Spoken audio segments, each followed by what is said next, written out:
আসসালামু আলাইকুম ওয়া রাহমাতুল্লাহি ওয়া বারাকাতুহু।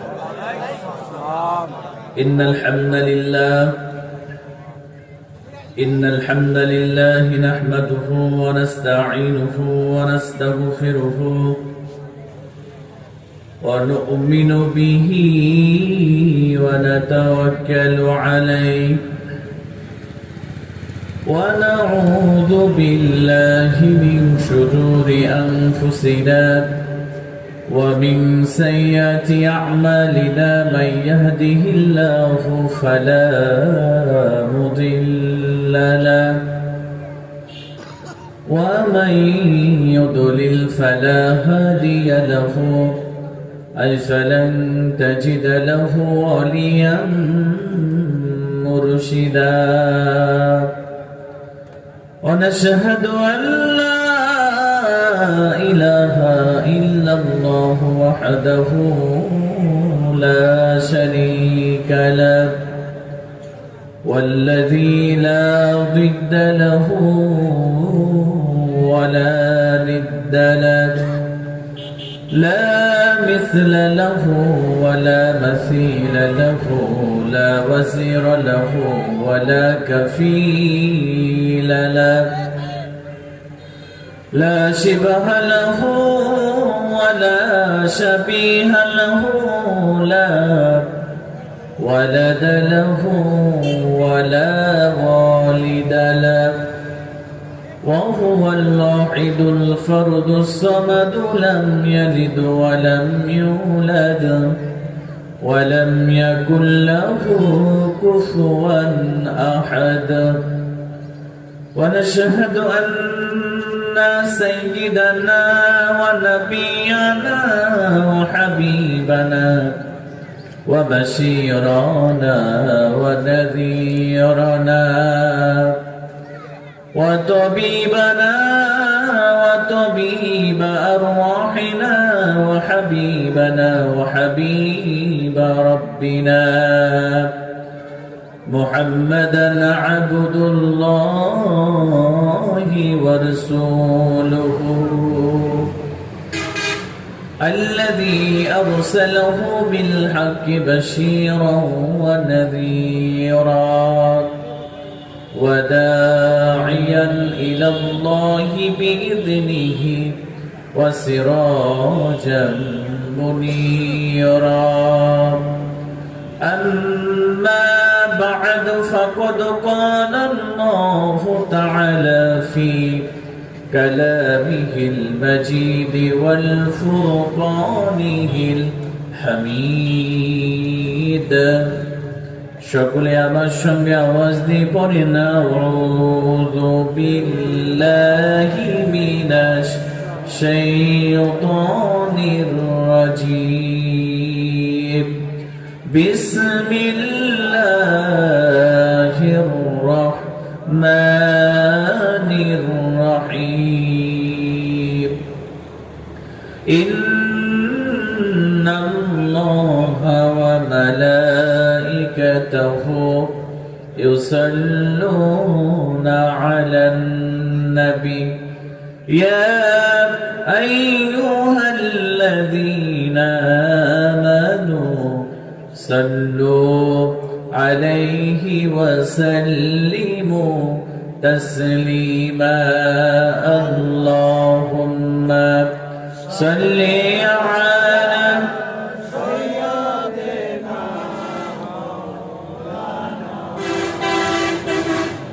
وعلى آل سيدنا رسولنا محمد হাজার ব্যথা বেদনার পরে ফিরে আসনি তুমি আপন ঘরে দিনের আলো তুমি ছড়িয়ে দিতে চলে গেলে মদিনায় মক্কা ছেড়ে হে রাসূল তোমাকে ভুলি আমি কেমন করে হে রাসূল তোমাকে ভুলি আমি কেমন করে। খেয়ে না খেয়ে দিন প্রচারের কাজে নিজেকে দিয়েছ বিলিয়ে, তাই ফের কাফিরেরা চিনল না সে আলো, দুষ্ট ছেলেদের পিছু দিল লেলিয়ে। খেয়ে না খেয়ে দিন প্রচারের কাজে নিজেকে দিয়েছ বিলিয়ে, তাই ফের কাফেরেরা চিনল না সে আলো, দুষ্ট ছেলেদের পিছু দিল লেলিয়ে। পাথরের আঘাতে ক্ষত বিক্ষত হয়ে সারা শরীর বিরক্ত ঝরে। হে রাসূল তোমাকে ভুলি আমি কেমন করে। হে রাসূল তোমাকে ভুলি আমি কেমন করে। হেরা গুহায় তোমারি ধ্যান, আসমান থেকে নামে আল কোরআন।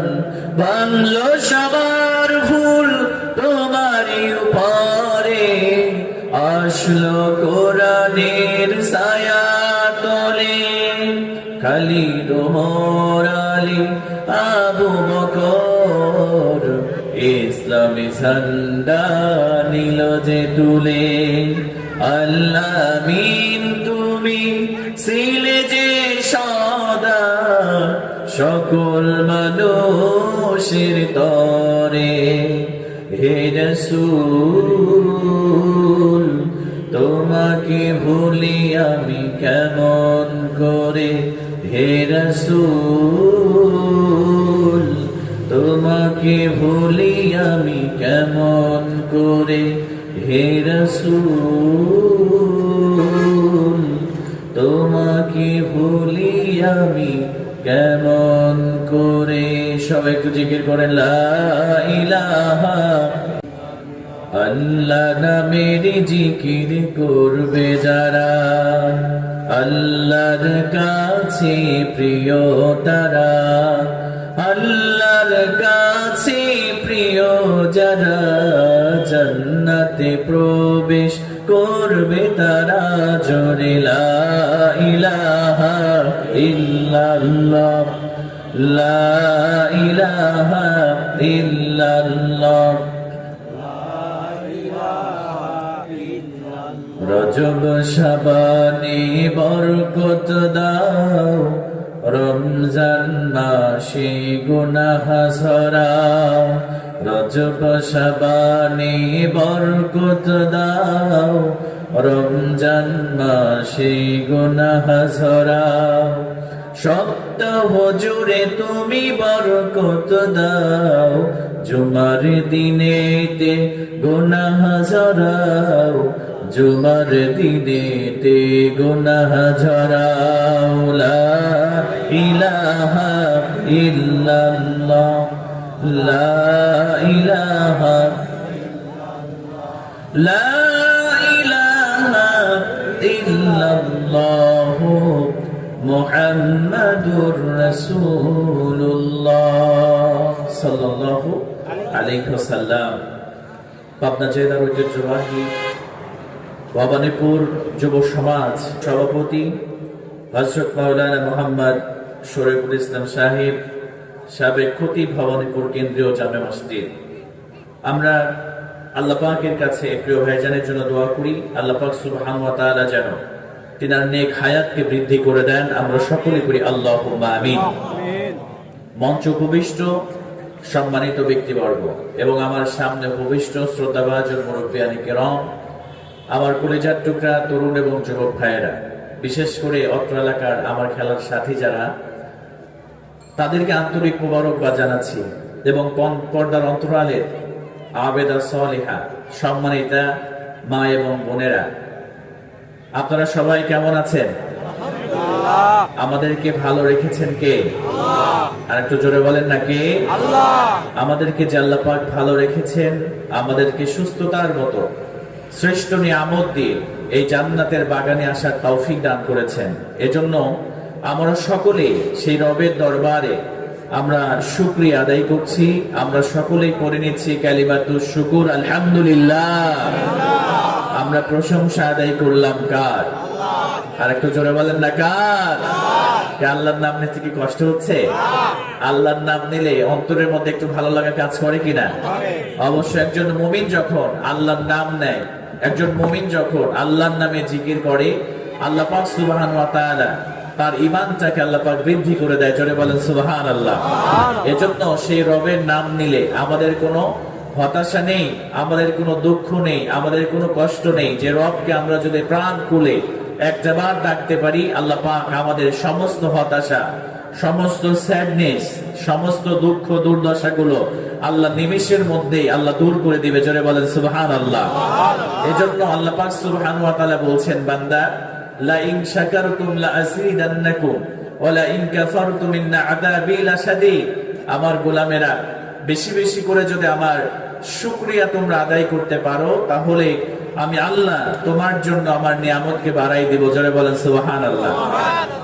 এই যে আমরা যত নিয়ামত আল্লাহ পাকের ভোগ করছি বর্তমানে, আজকে মেডিকেল সায়েন্স এটা প্রুভ করেছে, গবেষণার মাধ্যমে তারা বলেছে প্রত্যেকটা দিন একটা মানুষ, সুস্থ স্বাভাবিক মানুষ, সে যে অক্সিজেন গ্রহণ করে, গাছ থেকে যে অক্সিজেনের ব্যবস্থা আল্লাহ পাক আমাদেরকে দিয়েছেন, আজকে মেডিকেল সায়েন্স বলেছে একজন সুস্থ স্বাভাবিক মানুষ ডেইলি, প্রত্যেক দিন সে যদি এটাকে বাজার মূল্যে হিসেব করা হতো, তাহলে 3.5 লক্ষ থেকে 4 লক্ষ টাকার অক্সিজেন একজন সুস্থ স্বাভাবিক মানুষ প্রতিদিন গ্রহণ করে। সুবহানাল্লাহ বলবেন না?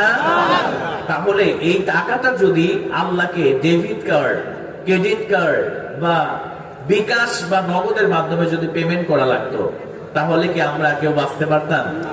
দেখেন আল্লাহ পাক রহম করেছে, ভালোবেসেছে, এত নিয়ামত দিয়েছে। আল্লাহ পাক বলেন ওয়া ইন তাউদ্দু নি'মাতাল্লাহি লা তুহসুহা। বান্দা, এত নিয়ামত তোমাকে দিয়েছি, এই নিয়ামত গুলো যদি একটা একটা করে গুনতে শুরু করে দাও, তোমার হায়াত ফুরিয়ে যাবে, কিয়ামত চলে আসবে। বান্দারে, তবু আমার নিয়ামত গুলোকে গণনা করে শেষ করতে তুমি পারবা না। জোরে বলেন সুবহানাল্লাহ।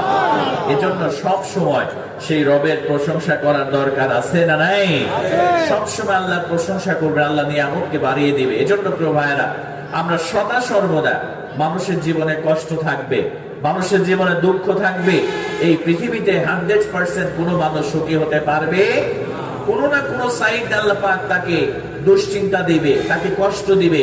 এগুলো আল্লাহর পরীক্ষা, এগুলো আল্লাহর কি পরীক্ষা। একমাত্র এই মুমিনারা যখন আল্লাহর ক্ষমা পেয়ে আল্লাহর জান্নাতে প্রবেশ করবে, তখনই তাদের মনের সব আশা পূরণ হবে, সব চাহিদা পূরণ হবে। কিন্তু এই দুনিয়াতে থাকলে মানুষের দুঃখ, কষ্ট, অসুখ, বিসুখ, সম্পদের অভাব, অনটন সব কিছু থাকবে। তার মধ্যে দিয়েও আমাদেরকে আল্লাহর প্রশংসা করতে হবে ইনশাআল্লাহ। আরেকটিবার আমরা সেই রবের দরবারে আমরা প্রাণ খুলে আমরা শুকরিয়া আদায় করছি। আমরা সকলেই পড়ে নিচ্ছি জোরে সোরে আলহামদুলিল্লাহ। আমরা বিশ্ব নবীর প্রতি সংক্ষিপ্ত দরুদ পাঠ করছি। আমরা যে রাসূলকে আল্লাহ পাক গোটা আসমান এবং জমিনের জন্য যা কিছু আছে সবকিছুর জন্য যাকে আল্লাহ পাক রহমত করে পাঠিয়ে দিয়েছে। আল্লাহ পাক বলেছেন সূরাতুল আম্বিয়া 107 নম্বর আয়াত 21 নম্বর সূরা, আল্লাহ পাক বলেছেন ওয়ামা আরসালনাকা ইল্লা রাহমাতাল লিল আলামিন। Nabi, I have sent you as a mercy, as a rahmah, as a barakah for all entire universe. আল্লাহ পাক যে রাসূলের ব্যাপারে বলেছে, হাবিব, আপনাকে আমি শুধু ফেরেশতাদের জন্য নয়, শুধু জিনদের জন্য নয়, শুধু মানুষদের জন্য নয়, আলামিন বহু বচন দিয়েছেন। তার মানে আসমান 7টি আসমান আর 7টি জমিনের মধ্যে যা কিছু আছে সবকিছুর জন্য আমার আপনার নবীকে রহমত করে পাঠিয়ে দিয়েছেন একজন। আওয়াজ দিয়ে বলেন না তিনি কে? আল্লাহ। আল্লাহ পাক। আমরা সকলে সেই রবির প্রতি যে রাসূলের শাফায়াত ছাড়া আমরা কেউ কি জান্নাতে যেতে পারবো? কেউ পারবো না। যে রাসূলকে দিয়ে আল্লাহ জান্নাত উদ্বোধন করাবেন, আমরা সকলে সেই নবীর প্রতি সবটুকু ভালোবাসা উজাড় করে দিয়ে আমরা সংক্ষিপ্ত দরুদ পাঠ করছি। আমরা সকলেই পড়ে নিচ্ছি সাল্লাল্লাহু আলাইহি ওয়াসাল্লাম এবং রূহের মাগফিরাত কামনা করছি। যারা এখানে বসে আছি, অনেকে আমার অনেক পরিচিত মানুষ ছিল যারা আজকে জীবিত নেই। ভবানীপুর গোরস্থানে তারা শায়িত রয়েছে।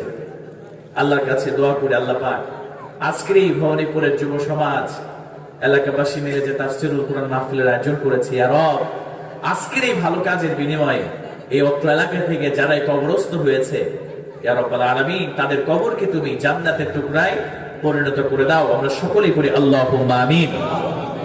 তো আপনাদের কি খারাপ লাগছে? কষ্ট হচ্ছে না তো ইনশাআল্লাহ? আচ্ছা, আলহামদুলিল্লাহ।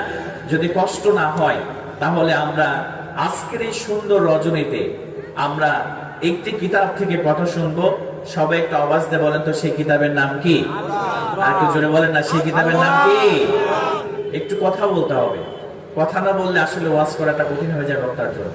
আমরা যেখানেই যাই, ইন্ডিয়াতে মাহফিলে গেলে ওরা সুবহানাল্লাহ বলতে বললেও বলবে না, আলহামদুলিল্লাহ বলতে বললেও বলে না, একদম চুপচাপ। ইন্ডিয়ার যারা বক্তা আছে আমরা দেখেছি, ওনারা বলেই যায়, শ্রোতা শুনেই যায়, বুঝলো কি বুঝলো না এটা বক্তা তাদেরকে জিজ্ঞেস করে না, কথাও বলেন, শুধু বলতেই হয়। তো আমি ইন্ডিয়াতে গেলে একটু বিপাকি পড়তে হয়, যেহেতু ওখানে কথা বলে না।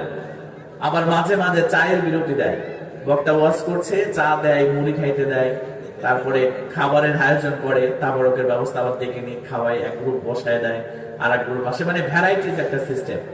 তো ইন্ডিয়া আর আমাদের বাংলাদেশের মাহফিল গুলো কিন্তু সম্পূর্ণই ভিন্ন হয়। এখানে শ্রোতাকেও কিন্তু কথা বলতে হয়, যদি শ্রোতা কথা না বলে তাহলে কিন্তু এটা বক্তার জন্য একটু কষ্টকর হয়ে যায়। এই জন্য আমরা একটু কথা বলবো তো ইনশাআল্লাহ, আমরা কথা বলবো। কারণ যুবকেরা দেখবেন যখন মেসি আর নেইমার খেলে ফুটবল, যখন নেইমার বা মেসি একটা গোল দিয়ে দেয়, তখন যুবকেরা এত জোরে গোল বলে চিৎকার করে ওঠে, 8 মাইল বাসের কালিকাপুর বাজার থেকে শোনা যায়। মিথ্যা বললাম?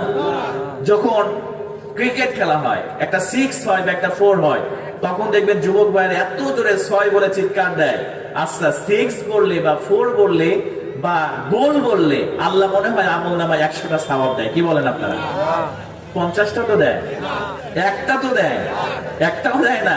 তাহলে গোল বললে কোনো সওয়াব নাই, কিন্তু আপনি যদি আল্লাহ সুবহানাল্লাহ আলহামদুলিল্লাহ বলেন, প্রত্যেকটা হরফের বিনিময়ে আল্লাহ আপনার আমল নামায় 10টি করে নেকি দিয়ে দিবে। জোরে বলেন সুবহানাল্লাহ।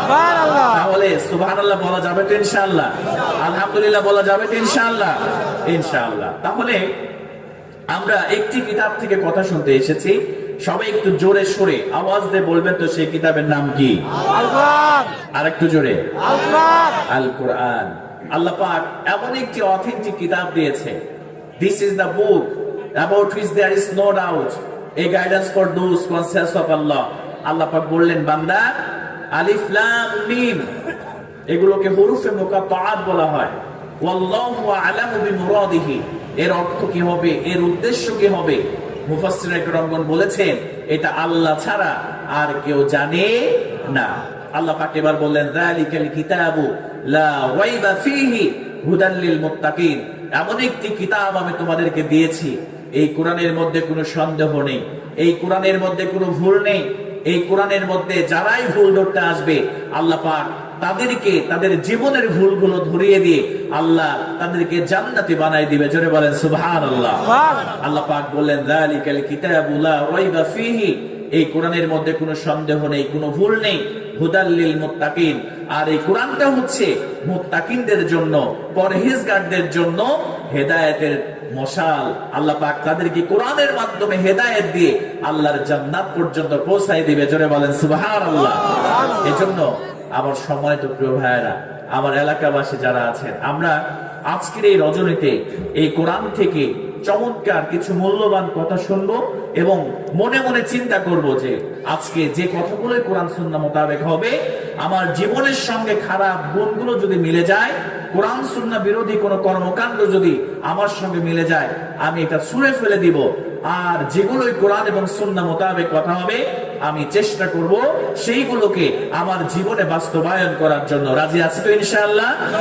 ইনশাআল্লাহ। আমরা সবাই আমল করার নিয়তে আমরা কোরআনের কথাগুলো শোনার চেষ্টা করব ইনশাআল্লাহ। আল্লাহ পাক সুবহানাহু ওয়া তাআলা এই পৃথিবীতে আল্লাহ পাক দুইটা জিনিসকে স্পেশাল, আল্লাহ পাক স্পেশাল রহমত করে পাঠিয়েছে। সবাই বলে তো কয়টা জিনিস? আর একটু জোরে, কয়টা? দুইটা। নাম্বার 1, এক নম্বরে হচ্ছে আল্লাহ পাক সুবহানাহু ওয়া তাআলা বিশ্বনবী মুহাম্মদুর রাসূলুল্লাহ সাল্লাল্লাহু আলাইহি ওয়াসাল্লামকে রহমত করে পাঠিয়ে দিয়েছে, যারা বলেন আল্লাহু আকবার। আর নাম্বার 2 নম্বর রহমত হচ্ছে আল্লাহ পাক আসমান এবং জমিনের মানুষগুলো কিভাবে তাদের পথ পরিচালনা করবে, তাদের সামাজিক জীবন কেমন করে ঢেলে সাজাবে, তাদের অর্থনৈতিক জীবন কেমন করে ঢেলে সাজাবে, তাদের রাজনৈতিক জীবন কেমন করে ঢেলে সাজাবে, এজন্য আল্লাহ পাক সুবহানাহু ওয়া তাআলা আরেকটি রহমত হিসেবে আল্লাহ এই কোরআন আমাদের জন্য নাজিল করে দিয়েছে, যারা বলেন সুবহানাল্লাহ। এজন্য রব্বুল আলামিন বলেন ওয়া নুনাজ্জিলু মিনাল কুরআনি মা হুয়া শিফাউ ওয়া রাহমাতুল লিল মুমিনিন ওয়া লা ইয়াজিদুয যালিমিনা ইল্লা খাসারা। জোরে বলেন আল্লাহু আকবার। আল্লাহ রাব্বুল আলামিন বললেন, বান্দারে শোনো শোনো, এমন একটি কোরআনুল কারীম আমি তোমাদের জন্য নাজিল করলাম, এমন একটি কিতাব আমি তোমাদের জন্য দিলাম, বান্দারে শুনে নাও। এই কোরআনের মধ্যে আমি আল্লাহ যা কিছু নাজিল করে দিয়েছি বান্দারে, এইগুলো হলো যারা মুমিন হবে, যারা ঈমানদার হবে, এই কোরআনটা তাদের জন্য শেফা, আর এই কোরআনটা হলো মুমিনদের জন্য রহমত। যারা বলেন সুবহানাল্লাহ। আমরা বললাম আল্লাহ কেন এই কোরআনটা নাজিল করে দিলেন? আল্লাহ রাব্বুল আলামিন সূরাতুন নাহলের মধ্যে সুন্দর করে জানাই দিলেন, ওয়া নাযালনা আলাইকাল কিতাবা তিবয়ানান লিকুল্লি শাই ওয়া হুদাও ওয়া রাহমাতাও ওয়া বুশরা লিল মুসলিমিন। জোরে বলেন আল্লাহু আকবার। আল্লাহ রাব্বুল আলামিন বললেন, ওয়া নাযালনা আলাইকাল কিতাবা তিবয়ানান লিকুল্লি শাই।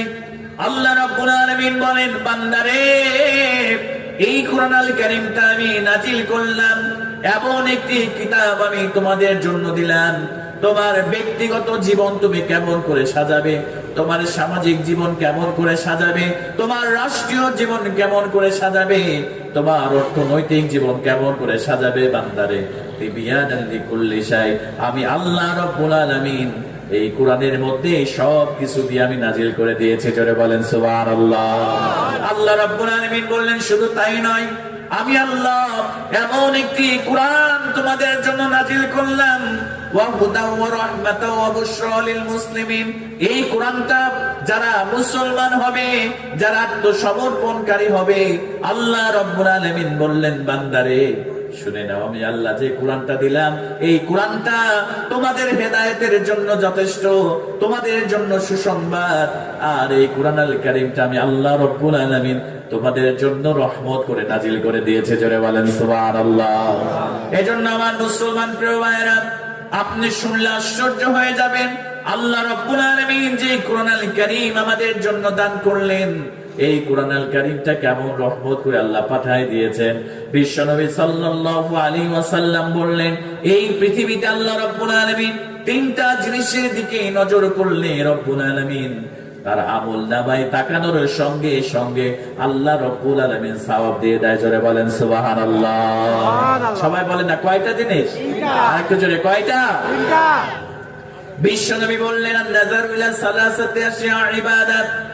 আল্লাহ রাব্বুল আলামিনের হাবিব বিশ্বনবী বললেন, তিনটা জিনিসের দিকে বান্দা যখন নজর করে রব্বুল আলামিন তার আমলনামায় সওয়াব দিয়ে দেয়। এক নম্বরে হলো আন-নাযার ইলাল কাবা।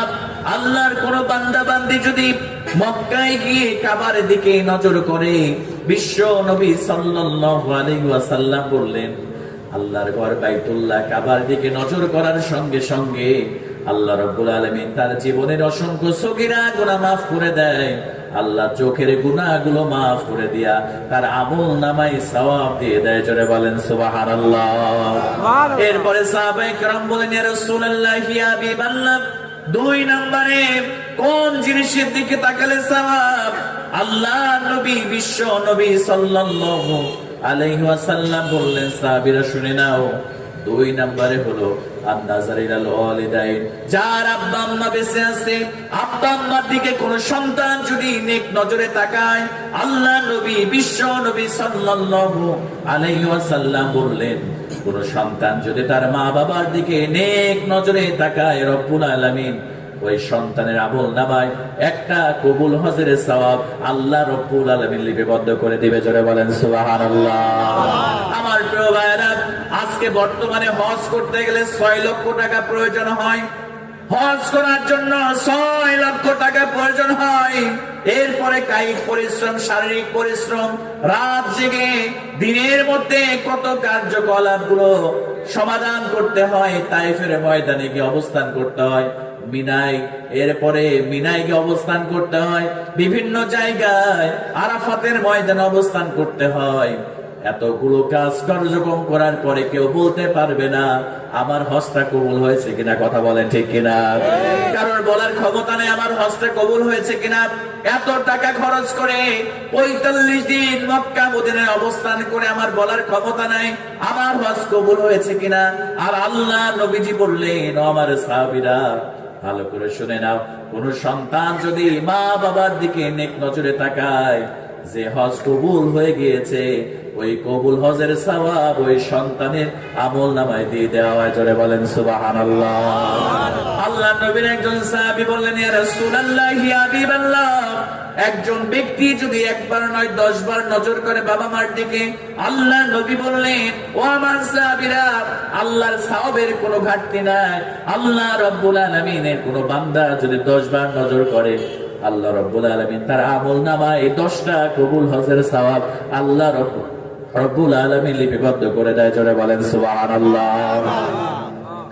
পাশ থেকে আরেকজন সাহাবী বললেন, ইয়া রাসূলুল্লাহ, 100 বার যদি কোন বান্দা, কোন সন্তান তার মায়ের দিকে বাবার দিকে নজর করে, আল্লাহ নবীজি বিশ্ব নবী সাল্লাল্লাহু আলাইহি ওয়াসাল্লাম বলে, 100 বার যদি নজর করে 100টা কবুল হজের সওয়াব আল্লাহ ওই সন্তানের আমল নামায় দিয়ে দেয়। জোরে বলেন সুবহানাল্লাহ। আল্লাহ নবী বললেন, সন্তানের বাবা মার দিকে তাকালে সওয়াব।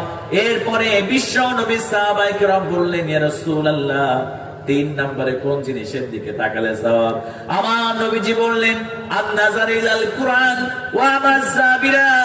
শুনে নাও, আল্লাহর কোন বান্দা বান্দি যদি ছোট্ট বেলায় কোরআন পড়ে নাই, কোরআন শেখার সৌভাগ্য হয় নাই, বৃদ্ধ বয়সে যখন বা বড় হওয়ার পরে যখন বুঝতে পেরেছে কোরআন শিখতে হবে, কোরআন পড়তে হবে, ওই ব্যক্তিটা যদি আল্লাহর কোরআন শেখার জন্য চেষ্টা করে, আল্লাহর কোরআন শেখার জন্য চেষ্টা করে, আর যদি আল্লাহর কোরআনটা খুলে সুন্দর করে ওযু করে প্রত্যেকটা আয়াতের নিচে হাতটা বুলিয়ে দেয়, আর যদি বলে এটা আমার আল্লাহর বাণী, এটা আমার আল্লাহর বাণী, আল্লাহর হাবিব বললেন ওই ব্যক্তির আমল নামায় এই কোরআনের দিকে তাকালে আল্লাহ অসংখ্য আমল নামায় সওয়াব দ্বারা পরিপূর্ণ করে দেয়। জোরে বলেন সুবহানাল্লাহ। এজন্য আল্লাহ রাব্বুল আলামিন বললেন, ওয়া নুনাজ্জিলু মিনাল কুরআনি মা হুয়া শিফাউ ওয়া রাহমাতুল লিল মুমিনিন। এজন্য আল্লাহ রাব্বুল আলামিন বললেন, এমন একটা কোরআন আল্লাহ রাব্বুল আলামিন দান করেছেন, এই কোরআনটা যারা মুমিন হবে, যারা ঈমানদার হবে, রব্বুল আলামিন এই কোরআনটাকে মুমিনদের জন্য শেফা আর মুমিনদের জন্য রহমত করে পাঠিয়ে দিয়েছে। জোরে বলেন সুবহানাল্লাহ। তাহলে আমরা এই কোরআনকে রহমত হিসেবে পেয়ে সবাই খুশি নাকি বেজার? বলেন না, খুশি নাকি বেজার? আপনি যদি আল্লাহর এই কোরআনকে আপনি মেনে নেন, আল্লাহর কোরআন দিয়ে যদি আপনার জীবনকে পরিচালনা করেন, আল্লাহ পাক আপনাকে দুনিয়াতেও সম্মানিত করবে, আল্লাহ পাক আপনাকে পরকালে আল্লাহর জান্নাত দিয়ে আল্লাহ পাক আপনাকে ধন্য করবে। জোরে বলেন সুবহানাল্লাহ। কিন্তু আফসোসের বিষয় হচ্ছে, এই মুমিনেরা, এই মুসলমানেরা, তারা আল্লাহর কোরআন পাওয়ার পরে এক শ্রেণীর মানুষ আছে যারা আল্লাহর কোরআনকে ভালোবাসতে চায় না, এক শ্রেণীর মানুষ আছে যারা আল্লাহর কোরআনকে পছন্দ করে না। কথা বলে ঠিক কিনা? আল্লাহর সাবিনে, আল্লাহর দ্বীনকে প্রতিষ্ঠিত করার আন্দোলনে তারা শামিল না হয়ে বরং তারা তাগুত শক্তিকে প্রাধান্য দিয়ে তারা আল্লাহর কোরআনের বিরুদ্ধচারণ করে, তারা আল্লাহর জমিনে আল্লাহর কোরআনের আইনকে, আল্লাহর কোরআনের বিধানকে তারা বাস্তবায়ন চায় না। কথা বলে ঠিক কিনা? আমার প্রিয় ভাইয়েরা, যারা কোরআনকে পছন্দ করে না, যারা কোরআনের আইন চায় না, এটা কোনো ভালো মানুষের স্বভাব নয়। এটা হচ্ছে আবু জেহেল, এটা হচ্ছে আবু লাহাব এবং উতবা, শাইবা, ওয়ালিদ ইবনে মুগীরার স্বভাব। কথা বলে ঠিক কিনা? আপনি যদি কোরআনের বিরুদ্ধাচরণ করেন, আল্লাহ পাক রব্বুল আলামিন কিয়ামতের মাঠে আবু জেহেল, আবু লাহাব, উতবা, শাইবার সঙ্গে আপনার হাসর নাসর করায় দিবে। তারা জাহান্নামী হয়ে যাবে, আপনিও তার সঙ্গে আল্লাহর জাহান্নামের মধ্যে আপনাকে আল্লাহ পাক নিক্ষেপ করে দিবে। জোরে বলেন নাউযু বিল্লাহ। এজন্য এই কোরআনের সাথে থাকলে সম্মান বাড়িয়ে দেন কে? আর একটু জোরে বলেন কে? এই কোরআনের সঙ্গে থাকলে সম্মান বেড়ে যায়। আমার প্রিয় ভাইরা, সুন্দর করে একটা উদাহরণ দিই, একটু ভালো করে লক্ষ্য করেন। আল্লাহ রাব্বুল আলামিন কি একটা কিতাব আমাদের জন্য নাজিল করে দিয়েছে। এই কিতাবের সঙ্গে আপনি সম্পর্ক করলে সম্মান বেড়ে যাবে। আমার প্রিয় ভাইরা, আল্লাহ রাব্বুল আলামিনের একজন বান্দা হযরতে ওমর রাদিয়াল্লাহু তাআলা আনহু, আপনারা নাম শুনেছেন। আল্লাহ রাব্বুল আলামিন এই কোরআনের সঙ্গে সম্পর্ক করার কারণে আল্লাহ রাব্বুল আলামিন হযরতে ওমরকে আল্লাহর নবীজি জান্নাতি বলে ঘোষণা দিয়েছে। জোরে বলেন সুবহানাল্লাহ। হযরত ওমর রাদিয়াল্লাহু তাআলা আনহু আল্লাহর এই কোরআন শুনেছে। আল্লাহ রাব্বুল আলামিনের কোরআন যখন তিনি শুনতে পেলেন, হযরত ওমর নাঙ্গা তরোয়াল নিয়ে বিশ্ব নবীকে হত্যা করার জন্য বের হয়েছে। প্রতিমধ্যে তার ভগ্নিপতির কাছে সূরাতুত তোহা তিনি শুনতে পারলেন। যখন তিনি কুরআন আল কারীমের তেলাওয়াত শুনলেন, তখন তার অন্তরের মধ্যে কম্পন শুরু হয়ে গেল। কারণ আল্লাহর কোরআন শুনলে যারা মুমিন হতে চায়, যারা মুমিন হবে, আল্লাহর কোরআন শুনলে আল্লাহ রাব্বুল আলামিন তাদের ঈমানকে বৃদ্ধি করে দেয়। জোরে বলেন সুবহানাল্লাহ। আল্লাহ রাব্বুল আলামিন বলেন, ইন্নামাল মুমিনুনাল্লাযীনা ইযা যুকিরাল্লাহু ওয়াজিলাত কুলুবুহুম ওয়া ইযা তুলিয়াত আলাইহিম আয়াতুহু সাদাতুহুম ঈমানা। জোরে বলেন আল্লাহু আকবার। আল্লাহ রাব্বুল আলামিন বললেন, ঈমানদার তো তারাই যারা আল্লাহর কোরআনের তেলাওয়াত যাদের সামনে করা হয়, আল্লাহর কোরআন থেকে যখন তারা শুনে, আল্লাহ রাব্বুল আলামিন বললেন, আল্লাহ রাব্বুল আলামিন তাদের ঈমানকে বাড়ায় দেয়। আর ঈমান বাড়তে বাড়তে এমন একটা পর্যায়ে চলে যায়, দুনিয়ার কোন মানুষকে ভয় করে না, দুনিয়ার কোন প্রেসিডেন্টকে ভয় করে না, দুনিয়ার কোন চেয়ারম্যানকে ভয় করে না, দুনিয়ার কোন নেতাকে ভয় করে না। আল্লাহ রাব্বুল আলামিন বললেন, আমার ওই বান্দা যখন কোরআন শুনবে, যদি সেই ইমানদার হয়, তার ঈমানটা আল্লাহ রাব্বুল আলামিন এমন পর্যায়ে বাড়ায় দিবে, সে দুনিয়ার কোন মানুষের উপর ভরসা করে না, একমাত্র কেবলমাত্র আল্লাহ রাব্বুল আলামিনের উপরে ভরসা করে। জোরে বলেন সুবহানাল্লাহ। হযরত ওমর যখন কোরআন শুনলেন, তার অন্তরের মধ্যে কম্পিত হতে শুরু হলো। তার জীবনটা কেমন যেন তার অন্তরের মধ্যে এসে প্রশান্তি অনুভব করতে শুরু করলো। হযরত ওমর চলে গেলেন বিশ্ব নবীর দরবারে। সবাই বাধা দিতে চাইলেন। আল্লাহ নবীজি বললেন, ও আমার সাহাবীরা, হযরত ওমরকে তোমরা বাধা দিও না। আমি ওমরের জন্য আর আবু জেহেলের জন্য দোয়া করেছি। আমার মনে হয় আমার ওমরের জন্য আল্লাহ দোয়াকে কবুল করেছে। জোরে বলেন সুবহানাল্লাহ। হযরত ওমর রাদিয়াল্লাহু তাআলা আনহু বিশ্ব নবীর কাছে চলে গেলেন। যাওয়ার পরে আল্লাহর কোরআন শুনে হযরত ওমর রাদিয়াল্লাহু তাআলা আনহু একজন জাহান্নামী মানুষ ছিলেন। আল্লাহর কোরআন শোনার সঙ্গে সঙ্গে জীবনটা পরিবর্তন হয়ে গেল। আল্লাহ নবীজির হাতে ইসলাম কবুল করে হযরত ওমর জাহান্নামী থেকে আল্লাহর জান্নাতি বান্দায় পরিণত হয়ে গেল। জোরে বলেন সুবহানাল্লাহ। হযরত ওমর রাদিয়াল্লাহু তাআলা এর ব্যাপারে বিশ্বনবী বললেন, লা নাবিয়্যা বা'দা ওয়ালা রাসূলা, আমার পরে কোনো নবী নাই, আমার পরে কোনো রাসূল নাই, আমার পরে কোনো নবী নাই, আমার পরে কোনো রাসূল নাই। আমার পরে যদি কোনো কেউ নবী বা রাসূল হয়ে যেত, আমার ওমর নবী বা আমার ওমর রাসূল হয়ে যেত। জোরে বলেন সুবহানাল্লাহ। আল্লাহ পাকের হাবিব বললেন, আমার পরে কোনো নবী নাই, আমার পরে কোনো রাসূল নাই। যদি আমার পরে কেউ নবী অথবা রাসূল হয়ে যেত, আমার ওমর নবী অথবা রাসূল হয়ে যেত, তার সেই ক্ষমতা আল্লাহ তাকে দিয়েছে। জোরে বলেন সুবহানাল্লাহ। এই মর্যাদা কেন বেড়েছে? কারণ হযরত ওমর রাদিয়াল্লাহু তাআলা আনহু এই কোরআনকে আঁকড়ে ধরেছে। কথা বলে ঠিক কিনা? এই কোরআনকে আঁকড়ে ধরার কারণে তার জীবনে কোরআনকে মেনে নেওয়ার কারণে হযরত ওমর এত সম্মানিত হলো। আল্লাহ পাক সুবহানাহু ওয়া তাআলা তাকে জান্নাতের মধ্যে আল্লাহ একটা ঘর দান করে দিয়েছেন। জোরে বলেন আল্লাহু আকবার। হযরত ওমর রাদিয়াল্লাহু তাআলা কত সম্মানিত হয়ে গেলেন কোরআনকে আঁকড়ে ধরার কারণে। আমার প্রিয় ভাইয়েরা, মনোযোগ দিয়ে কথাটা শ্রবণ করেন। আল্লাহ নবীজি মেরাজে গমন করলেন।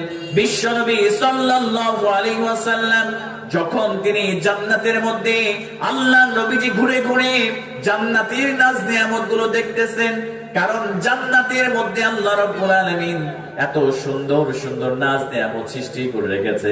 যখন জান্নাতীরা জান্নাতের মধ্যে প্রবেশ করবে, আল্লাহ নবী বললেন জান্নাতীদেরকে মাছের কলিজা ভুনা তাদেরকে সর্বপ্রথম দিয়ে, তাদেরকে রেড কার্পেট রিসেপশন দিয়ে তাদেরকে মাছের কলিজা ভুনা খেতে দেওয়া হবে। জোরে বলেন সুবহানাল্লাহ। আল্লাহ নবী যে বললেন এমন একটা জান্নাত আল্লাহ সৃষ্টি করে রেখেছেন, এমন একটা জান্নাত কোন কান জীবনে জান্নাতের কথা শুনে নাই, কোন চোখ কখনো জান্নাতের ওই দৃশ্য দেখে নাই, আর কোন অন্তরটা ওই জান্নাতের কথা পরিকল্পনা করে নাই। আল্লাহ এত সুন্দর জান্নাত আল্লাহ তার বান্দা বান্দীদের জন্য তৈরি করে রেখেছে। জোরে বলেন সুবহানাল্লাহ। বিশ্বনবী সাল্লাল্লাহু আলাইহি ওয়াসাল্লাম এবার জান্নাতের মধ্যে যখন নাজ নিয়ামত গুলো দেখছে, আমার নবীজি জান্নাতের মধ্যে একটা সুন্দর একটা ঘর দেখতে পেলেন, একটা বালাখানা দেখতে পেলেন। আল্লাহর নবীজি এত সুন্দর ঘর দেখে আশ্চর্য হয়ে গেলেন। এবার হযরতে জিবরিল আলাইহিস সালামকে ডাক দিয়ে বলে, ইয়া আখি জিবরাইল, ও ভাই জিবরাইল, বলো তো দেখি ওই যে জান্নাতের মধ্যে স্পেশাল একটা ঘর দেখা যায়, ওই ঘরের সঙ্গে কোনো ঘরের মিল নাই, কোন ঘরের ওই ঘরের সঙ্গে কোনো মিল নাই, দেখতে একদম সম্পূর্ণ আলাদা। জিবরিল আলাইহিস সালামকে বললেন, জিবরাইল বলো ওই ঘরটা আল্লাহ কার জন্য তৈরি করে রেখেছে। এবারে জিবরিল আমিন আলাইহিস সালাম আল্লাহ নবীজিকে ডাক দিয়ে বললেন, রাসূল গো, ও হাবিব, আপনি শুনে নেন, ওই যে ঘরটা আপনি দেখতে পান, এইটা আপনার সাহাবী হযরতে ওমরের জন্য আল্লাহ রাব্বুল আলামিন তৈরি করে রেখেছে। জোরে বলেন আল্লাহু আকবার। আমার নবীজি এবার বললেন, জিবরাইল, আল্লাহর কাছে একটু অনুমতি নাও, এত সুন্দর একটা ঘর আমি দেখতে পেলাম, আমি একটু ওই ঘরের মধ্যে প্রবেশ করে দেখতে চাই। আমার আল্লাহ কত সুন্দর ঘর ওমরের জন্য তৈরি করে রেখেছে। আল্লাহ রাব্বুল আলামিন অর্ডার করলেন, হাবিব আপনি টেনশন করবেন না, আমার পরেই তো আপনার অবস্থান, আপনার অনুমতি নেওয়ার প্রয়োজন নাই। হাবিব আপনি হযরত ওমরের ঘরের মধ্যে প্রবেশ করেন। আল্লাহ নবীজি বিশ্ব নবী সাল্লাল্লাহু আলাইহি ওয়াসাল্লাম এবার ঘরের মধ্যে প্রবেশ করবেন। ঘরের মধ্যে যখন এক পা আমার নবীজি দিয়ে দিবেন, আমার নবীজি ঘর থেকে পাটা সরায় নিলেন, আমার নবীজি ঘরের মধ্যে পা দিলেন না। হযরত ওমরকে আল্লাহ নবীজি এই কথাটা মসজিদে নববীর মধ্যে বলে শোনাচ্ছেন, ওমর রে, তোমার ঘরের মধ্যে আমি চৌকাঠের মাঝে একটা পা যখন রাখবো, ওমর রে, আমি আল্লাহ নবীজি তোমার ঘরের মধ্যে প্রবেশ করি নাই। আল্লাহ রাসূলকে ওমর ডাক দিয়ে বললেন, ইয়া রাসূলুল্লাহ, ইয়া হাবিবাল্লাহ, আপনি কেন আমার ঘরের মধ্যে প্রবেশ করেন নাই? আল্লাহ নবীজি বললেন, ওমর রে, ওইটা তো তোমার ঘর, আর তোমার ঘরের মধ্যে তুমি তো সেইখানে নাই, তোমার অনুমতি ছাড়া আমি বিশ্ব নবী কেমন করে তোমার ঘরে প্রবেশ করব? জোরে বলেন আল্লাহু আকবার। আমার মুসলমান ভাইরা, এখান থেকে একটা শিক্ষা আছে, শিক্ষাটা হলো কারোর ঘরের মধ্যে যখন আপনি প্রবেশ করতে যাইবেন, আপনি অনুমতি ছাড়া প্রবেশ করবেন না। কথা বলেন ঠিক কিনা? কিন্তু আমাদের সমাজের মধ্যে দেখা যায় প্রতিবেশী একজন ভাই আরেকজন ভাইয়ের ঘরের মধ্যে যাবে, বাড়ির মধ্যে যাবে, অনুমতি নেওয়ার প্রয়োজন মনে করে না, সে না বলে সালাম না দিয়ে ঘরের মধ্যে প্রবেশ করে। কথা বলেন ঠিক কিনা? আমার রাসূল কত ইনসাফ ভিত্তিক সমাজ গড়েছেন। হযরত ওমরের পারমিশন না থাকার কারণে আল্লাহ রাব্বুল আলামিন পারমিশন দিয়েছে, তারপরেও আমার নবীজি ঘরের মধ্যে প্রবেশ করেন নাই হযরত ওমরের অনুমতি ছাড়া।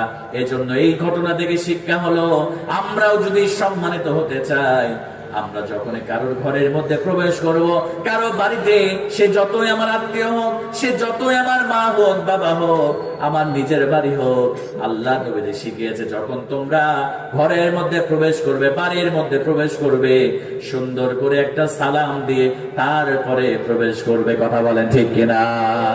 আমরা সালাম দিয়ে ঘরের মধ্যে প্রবেশ করব, আমরা বিনা অনুমতিতে অন্যর ঘরে তো নয়, এমনকি নিজের ঘরে আপনার প্রবেশ করা যাবে না। আপনি অবশ্যই সালাম দিয়ে কারণ সালামের মধ্যে শান্তি রয়েছে। কথা বলেন ঠিক কিনা? আল্লাহ রাসূল বলেছে, তোমরা যদি পরস্পর ভালোবাসা বৃদ্ধি করতে চাও, তোমরা যদি একজন আরেকজনের মধ্যে মহব্বত যদি পয়দা করতে চাও, আল্লাহ রাসূল বললেন ফাফশুস সালাম, তোমরা বেশি বেশি করে তোমরা সালাম দাও। দেখবেন একটা বিষয় লক্ষ্য করে, আমার সাথে যদি ভাইয়ের শত্রুতা থাকে, আমি যদি ভাইকে বারবার সালাম দেই, ভাইয়ের একটা মনের মধ্যে চেঞ্জিং হবে না, আমি তার সাথে শত্রুতা রাখবো না। কারণ আব্দুল সালাম এসে আমাকে বারবার সালাম দিচ্ছে, আমার তার সঙ্গে মিটমাট করে নিতে হবে। এই জন্য দেখবেন আস্তে আস্তে মনের একটা পরিবর্তনের মাধ্যমে তাদের দুজনের মধ্যে ভ্রাতৃত্ববোধ, ভালোবাসা বোধ আবার জন্ম নেবে। এই জন্য আমরা বেশি বেশি করে সালামের প্রচলন করবো ইনশাআল্লাহ। এখন আজকে গিয়ে যদি আপনি আপনার স্ত্রীকে সালাম দেন, আপনার স্ত্রী একটু সন্দেহ করতে পারে যে কি ব্যাপার, মতলব বুঝি খারাপ, এই জন্য সালাম দিচ্ছে, একটু হাসবে, একটু লজ্জা লাগবে। কিন্তু ব্যাপার না, এটা মানা যাবে না। ইসলাম যেখানে আছে সেখানে লজ্জা থাকা চলবে না। স্ত্রীকে সালাম দিবেন, দেখা হলে আসসালামু আলাইকুম প্রিয়তমা স্ত্রী। ঘরে যখন ঢুকবেন স্ত্রীকে সালাম দিবেন, নিজের সন্তানকে, মেয়েকে সালাম দিবেন, বাবাকে সালাম দিবেন, কলিজার টুকরা ছেলেকে সালাম দিবেন। তারাই তো আমাদের থেকে শিখবে, তারা এইভাবে শিখে বড় হবে। আপনার সন্তান হবে একজন নেক সন্তান, আপনার সন্তান হবে একজন আদর্শবান সন্তান, যে সন্তান আপনার জান্নাতে যাওয়ার কারণ হবে। কথা বলে ঠিক কিনা? আমার মা বোনেরা যারা আসছেন, আপনারা স্বামীকে সালাম দিবেন। অনেকেই লজ্জা পায়, স্বামীকে সালাম দিতে চায় না, স্বামীরা স্ত্রীকে সালাম দিতে চায় না। অনেক সন্তান আছে বাবা মাকে সালাম দিতে চায় না। প্রিয় ভাইয়েরা, আমরা সবাই সবাইকে সালাম দিব। এই সালামের মধ্যে শান্তি রেখে দিয়েছেন একজন, আওয়াজ দিয়ে বলেন না তিনি কে? আল্লাহ পাক। তাহলে সালাম দেওয়া যাবে তো ইনশাআল্লাহ? ইনশাআল্লাহ। তাহলে আমরা যে কথা শুনছিলাম, আল্লাহর কোরআনের সঙ্গে সম্পর্ক বাড়ায় দেন, আল্লাহ আপনার মর্যাদাকে বহুগুণ বৃদ্ধি করে দিবে। আমার প্রিয় ভাইরা, এবার ভালো করে লক্ষ্য করেন, হযরত বেলাল রাদিয়াল্লাহু তাআলা আনহু এই কোরআনের সংস্পর্শে আসার কারণে রব্বুল আলামিন তার সম্মানকে কত গুণ বাড়িয়ে দিয়েছিল। হযরত বেলাল রাদিয়াল্লাহু তাআলা আনহুর নাম শুনেছেন, একজন কালো সাহাবী, নিগ্র কালো একজন কুচকুচে সাহাবী। তার নাকটা সুন্দর ছিল না, তার নাকটা ছিল চ্যাপ্টা, নাকটা ছিল বোসা, ঠোঁটটা বেশি সুন্দর ছিল না, ঠোঁটটা ছিল মোটা। হযরত বেলাল রাদিয়াল্লাহু তাআলা আনহু তিনি দেখতে অত্যন্ত বেটে একজন সাহাবী ছিলেন। আমার প্রিয় ভাইরা, আল্লাহর কোরআনের সংস্পর্শে আসার কারণে, আল্লাহর ইসলামকে মেনে নেওয়ার কারণে, তাওহীদকে মেনে নেওয়ার কারণে আল্লাহ রাব্বুল আলামিন হযরত বেলালের সম্মানকে, মর্যাদাকে আল্লাহ কত গুণ বৃদ্ধি করে দিয়েছে। একটু ভালো করে শুনেন। হযরত বেলাল রাদিয়াল্লাহু তাআলা একজন কৃতদাস ছিলেন, উমাইয়া বিন খালফের কৃতদাস। হযরত বেলাল রাদিয়াল্লাহু তাআলা একটু ভালো করে শুনে, আমরা তো উত্তরাধিকারী সূত্রে ইসলাম পেয়েছি, কোরআন পেয়েছি, এই জন্য কোরআনের প্রতি আমাদের মহব্বত নাই, ইসলামের প্রতি আমাদের মহব্বত নাই। হযরত বেলাল রাদিয়াল্লাহু তাআলা আনহু তিনি একজন কৃতদাস ছিলেন উমাইয়া বিন খালফের। তিনি ইসলাম কবুল করলেন, আল্লাহর কালেমা গ্রহণ করলেন, আল্লাহর তাওহীদকে স্বীকৃতি দিয়ে তিনি ইসলাম কবুল করে মুসলমান হয়ে গেলেন। এবার হযরত বেলাল রাদিয়াল্লাহু তাআলা আনহু যখন তার মনিব উমাইয়া বিন খালফ যখন বুঝতে পারলেন বেলাল ইসলাম কবুল করেছে, এবার হযরত বেলালকে ধরে নিয়ে যাওয়া হলো।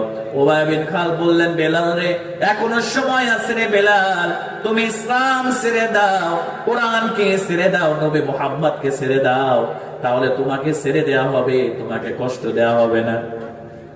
হযরত বেলাল রাদিয়াল্লাহু তাআলা আনহু উমাইয়া বিন খালফকে স্পষ্ট জানিয়ে দিল, উমাইয়া বিন খালফ, তুমি আমারে যতই কষ্ট দাও, আমারে যতই খাবার না দাও, ও উমাইয়া বিন খালফ, আল্লাহর প্রতি বিশ্বাস স্থাপন করেছি, আল্লাহর কোরআনকে আঁকড়ে ধরেছি, আল্লাহর নবী মুহাম্মদুর রাসূলুল্লাহ সাল্লাল্লাহু আলাইহি ওয়াসাল্লামকে নবী বলে মেনে নিয়েছে। উমাইয়া বিন খালফ, আমারে যতই কষ্ট দাও, আমি বেলাল, আমার জীবন চলে যাবে, তবু আল্লাহর কোরআন থেকে, ইসলাম থেকে আমি বেলাল পিছনে ফিরে যাব না। জোরে বলেন আল্লাহু আকবার।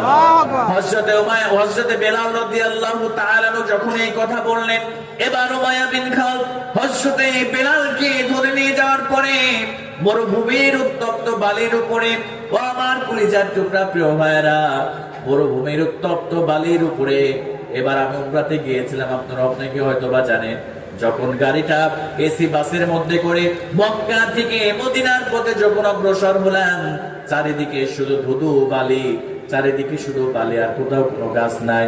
এত উত্তপ্ত জায়গা, এসির মধ্যে, বাসের মধ্যে এসি, তারপরেও যেন ঘেমে যাচ্ছিলাম, এত গরম সেখানে। হযরতে বেলালকে এবার নিয়ে যাওয়া হলো মরুভূমির মধ্যে।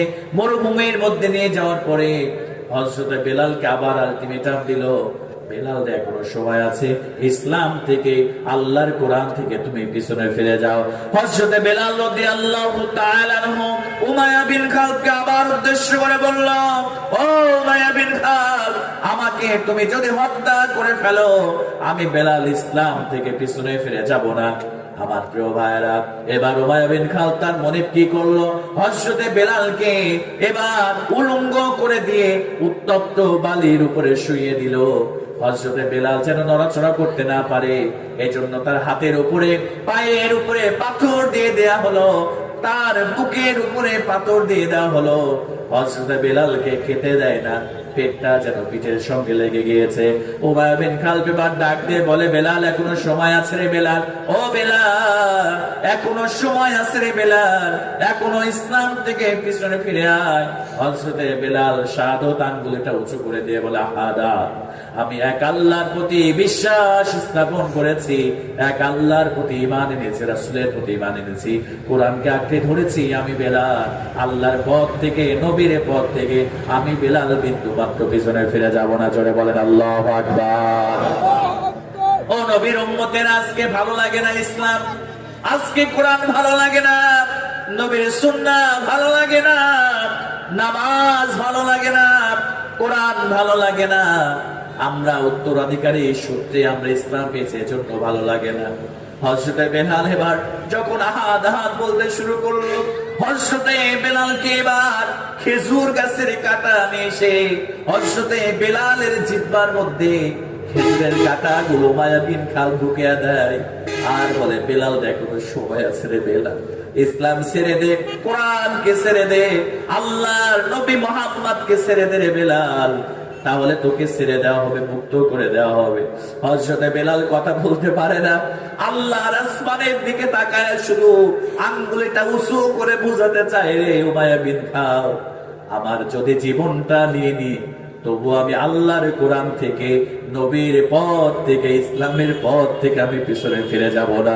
জোরে বলেন আল্লাহু আকবার। হযরতে বেলাল রাদিয়াল্লাহু তাআলা কোনো কিছুই হচ্ছে না, এমন সময় উমাইয়া বিন খালদ তাকে বাড়িতে নিয়ে আসলেন। বাড়িতে নিয়ে আসার পরে আবু জেহেলকে ডাকা হলো, আবু লাহাবকে ডাকা হলো, উতবা, শাইবা, ওয়ালিদ ইবনে মুগিরাকে ডাকা হলো। হযরতে বেলালকে এবার আবু জেহেল আসে, চামড়ার চাবুক নিয়ে আসে। আহারে, সারাদিন না খাওয়া শরীরটা নেতায় আছে, মরুভূমির মধ্যে হযরতে বেলালকে শুয়ে দেওয়া হয়েছে, সারাদিন কোনো খাবার দেওয়া হয় নাই, পানি দেওয়া হয় নাই। হযরতে বেলালকে আবু জেহেল এসে চাবুক মারতে থাকে।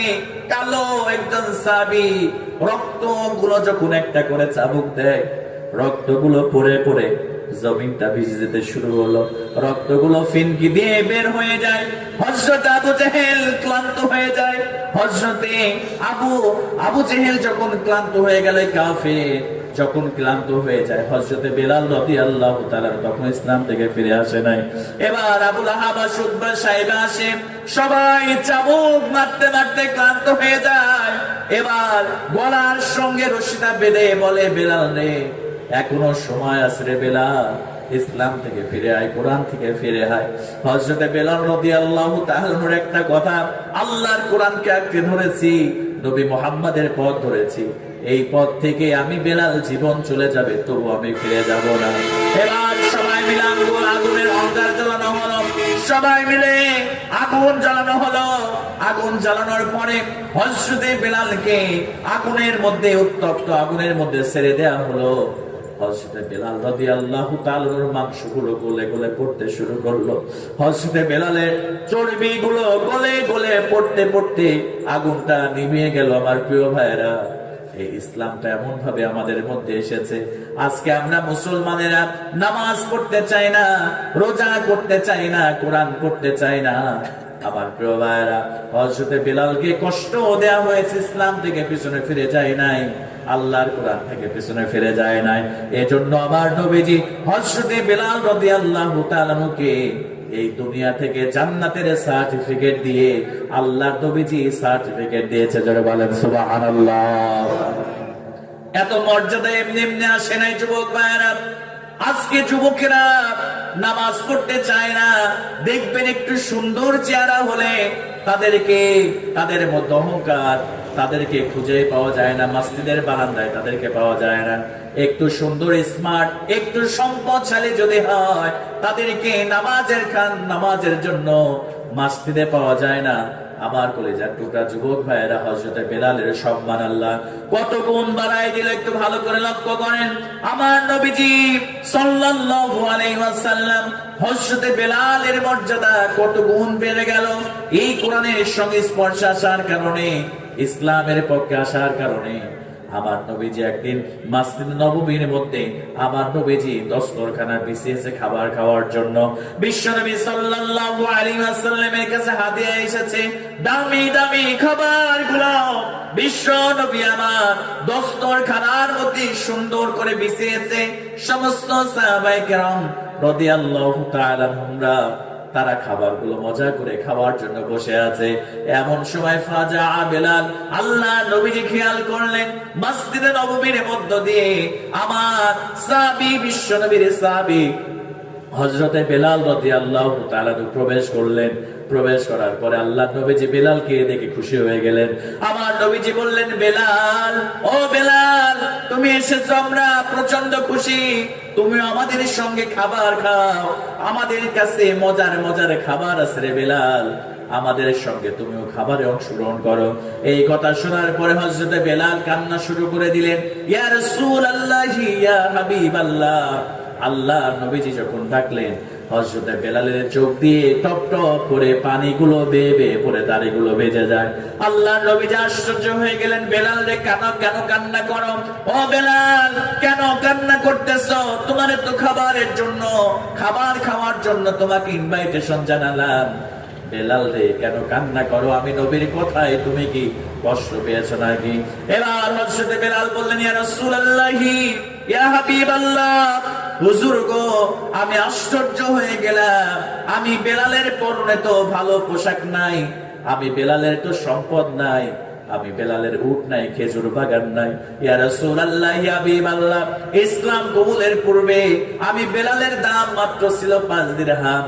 ইয়া রাসূলুল্লাহ, ইয়া হাবিবাল্লাহ, আমার মতো একজন গরীব, একজন সাহাবী যার পোশাক নাই, যার টাকা নাই, যার পয়সা নাই, ইয়া রাসূলুল্লাহ, আপনি আমার মতো একটা গরীব সাহাবীকে আপনি সর্বকালের সর্বশ্রেষ্ঠ মহামানব আপনি আমার দেখেছেন গো নবী, আমি ধন্য হয়ে গিয়েছি ইয়া রাসূলুল্লাহ। আমার মনে বড় চায় আপনার সঙ্গে খাবার খেতে ইয়া রাসূলুল্লাহ, কিন্তু আমি তো আজকে সওম রেখেছি, না সয়ম, আমি রোজা রেখেছি, আমি আপনার সঙ্গে খাবার খেতে পারবো না ইয়া রাসূলুল্লাহ, ইয়া হাবিবাল্লাহ। ওই দিনের ভয় রোজা রেখেছি, ইয়াউমা ইয়াফিরুল মারউ মিন আখিহি, যেই দিন ভাই কি দেখলে পলায়ন করবে। আহারে, দুনিয়াতে ভাই যখন বিপদে পড়ে, আরেকজন ভাই নিজের জীবনটা বাজি রেখে ভাইয়ের পাশে গিয়ে দাঁড়ায়, ভাইয়ের কাঁধে হাত রাখে।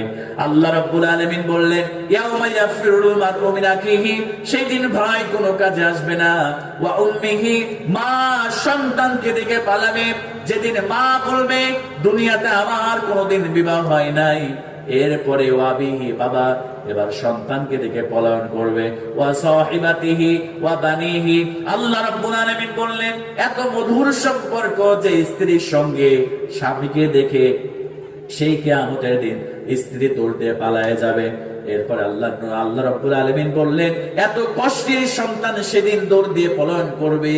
সূর্যটা যেদিন মাথার উপরে চলে আসবে, আসার পরে মানুষগুলোর মগজগুলো টকবক করে ফুটতে থাকবে। আমার মুসলমান ভাইয়েরা ভালো করে লক্ষ্য করেন, আল্লাহ রাব্বুল আলামিনের হাবিব বললেন, যখন সূর্যটা মাথার উপরে চলে আসবে, মানুষগুলোর মগজগুলো টকবক টকবক করে ফুটতে থাকবে। যেমন করে পাতিলের মধ্যে চাউলগুলো দিলে খেয়াল করবেন কিছুক্ষণ পরে যখন পানিটা গরম হয়ে যায় টকবক করে ভাতগুলো ফুটতে থাকে, মানুষের মগজগুলো ঠিক তেমন করে ফুটতে থাকবে। আল্লাহ রাব্বুল আলামিনের হাবিব বললেন, কারো বা মগজগুলো নাক দিয়ে বেয়ে বেয়ে পড়বে, কারো বা কান দিয়ে বেয়ে বেয়ে পড়বে, কারো বা মুখ দিয়ে বের হয়ে যাবে। সেদিন কঠিন মুসিবতের দিন আমাদের সাথে কেমন আচরণ হবে আমার প্রিয় ভাইরা। আল্লাহ নবী বললেন, শুধু তাই নয়, যখন তৃষ্ণা লেগে যাবে, তৃষ্ণা লাগার পরে জিহ্বাটা বের হয়ে থুতনি পর্যন্ত কারো বা চলে আসবে, পাপিষ্ঠ বান্দি বান্দা অনুযায়ী কারো বা বুক পর্যন্ত, কারো বা নাভি পর্যন্ত জিহ্বাটা ঝুলে যাবে। শুধু তাই নয়, কারো বা আবার জিহ্বাটা মাটির সঙ্গে সাঁচরাইতে থাকবে। আল্লাহ রাব্বুল আলামিনের এই বান্দা হযরতে বেলাল আল্লাহ রাব্বুল আলামিনের হাবিবকে ডাক দিয়ে বললেন, ইয়া রাসূলুল্লাহি, ইয়া হাবিবাল্লাহ, আমি তো এই কঠিন কিয়ামতের দিন থেকে, আযাব থেকে বাঁচার জন্য, ওই ভয়াবহ থেকে বাঁচার জন্য আমি বেলাল আজকে নফল রোজা রেখেছি। জোরে বলেন আল্লাহু আকবার। এবার বিশ্বনবী সাল্লাল্লাহু আলাইহি ওয়াসাল্লাম হযরতে বেলালকে উদ্দেশ্য করে বলবে, বেলাল, তোমার প্রতি আমার আল্লাহ এত খুশি হয়ে গিয়েছে। সমস্ত সাহাবায়ে কেরামদেরকে আল্লাহ নবীজি ডাক দিয়ে বললেন, পারে সাহাবীরা শুনে নাও, আমি বিশ্ব নবী মুহাম্মদ সাল্লাল্লাহু আলাইহি ওয়াসাল্লাম, আমি যেটা আমার দু চোখ দিয়ে যেটা দেখতে পাই, তোমরা তো সেটা দেখতে পাও না। আমি নবীজি যেটা শুনতে পাই, তোমরা শুনতে পাও না। ও আমার সাহাবীরা শুনে নাও, আমার বেলালের প্রতি আল্লাহ এত খুশি হয়ে গিয়েছে, আমার বেলালের প্রতি আল্লাহ এত সন্তুষ্ট হয়ে গিয়েছে। আমার বেলালের জন্য আল্লাহ রাব্বুল আলামিন জান্নাতের ফেরেশতাদেরকে অর্ডার করেছে, ও আমার জান্নাতের ফেরেশতারা, আমার বেলালের জন্য তোমরা খাবারের প্রস্তুতি গ্রহণ করো, আমার বেলালের জন্য তোমরা জান্নাতি খাবার রান্না করা শুরু করে দাও। জোরে বলেন সুবহানাল্লাহ। ও আমার মুসলমান প্রিয় ভাইরা, আমার কলিজার টুকরা চাচামিরা, আজকে কোরআন পড়তে চায় না, আমার যুবকেরা নামাজ পড়তে চায় না।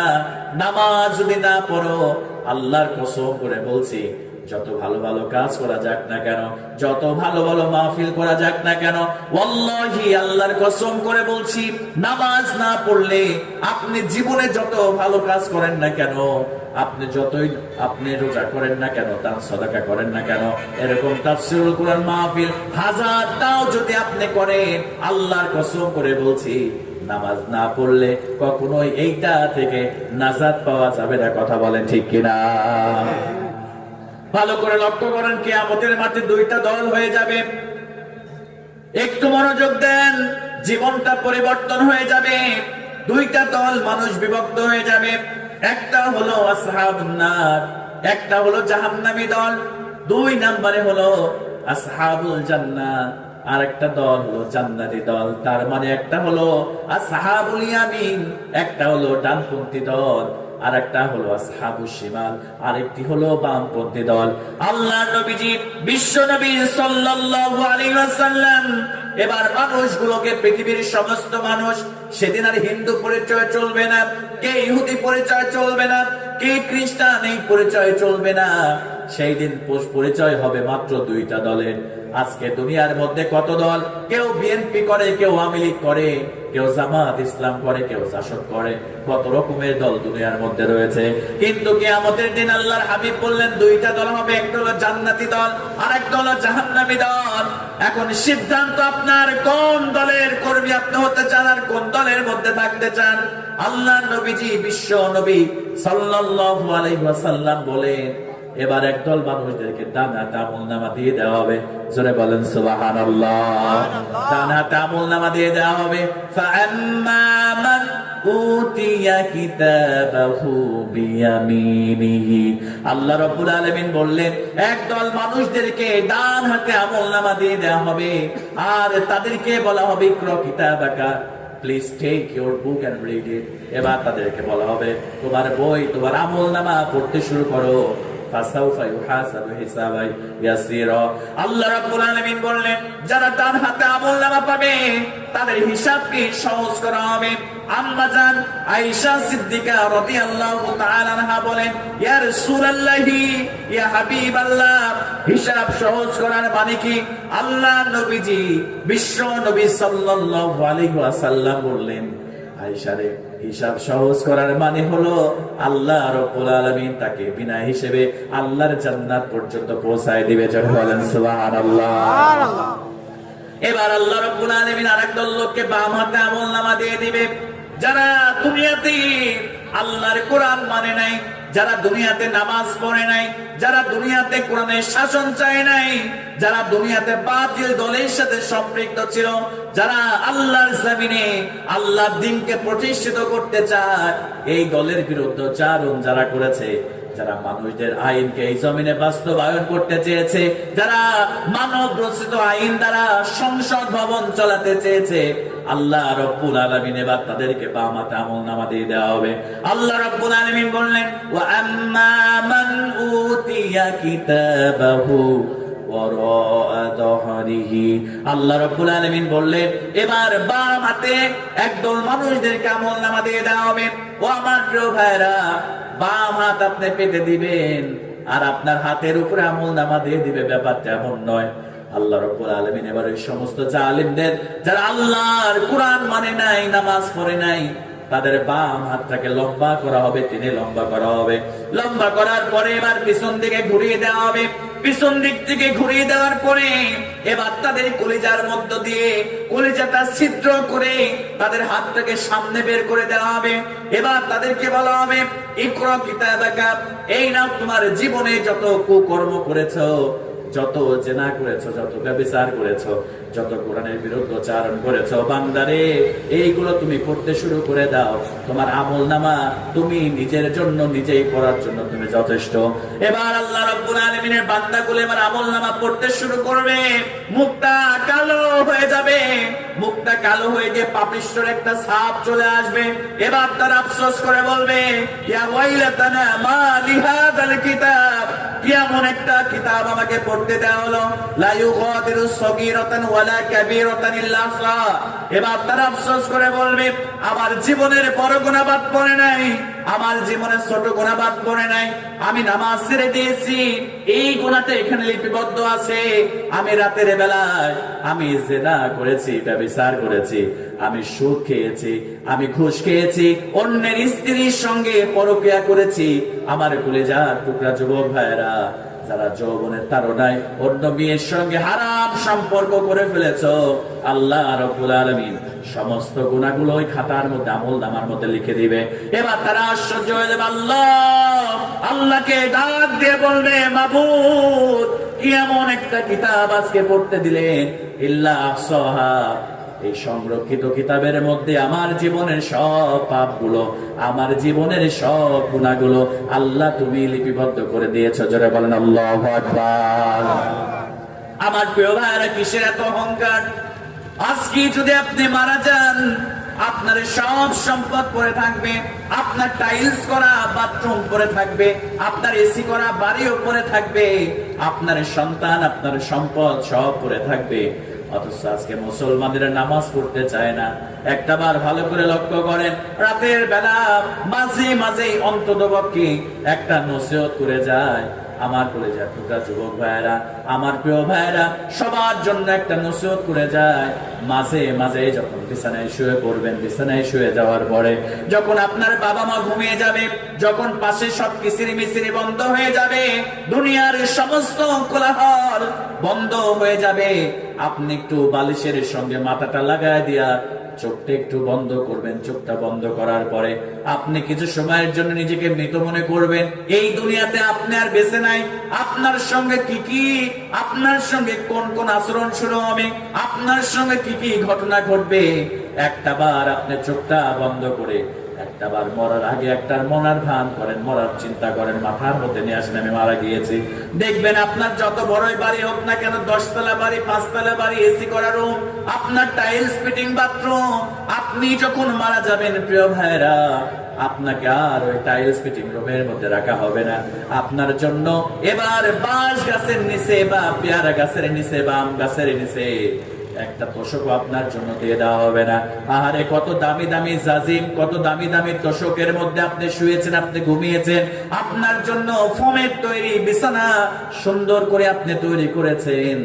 যখনই আপনি দুনিয়া ছেড়ে বিদায় নেবেন, আপনাকে আর ওই দামি খাটের উপরে আপনাকে রাখা হবে না।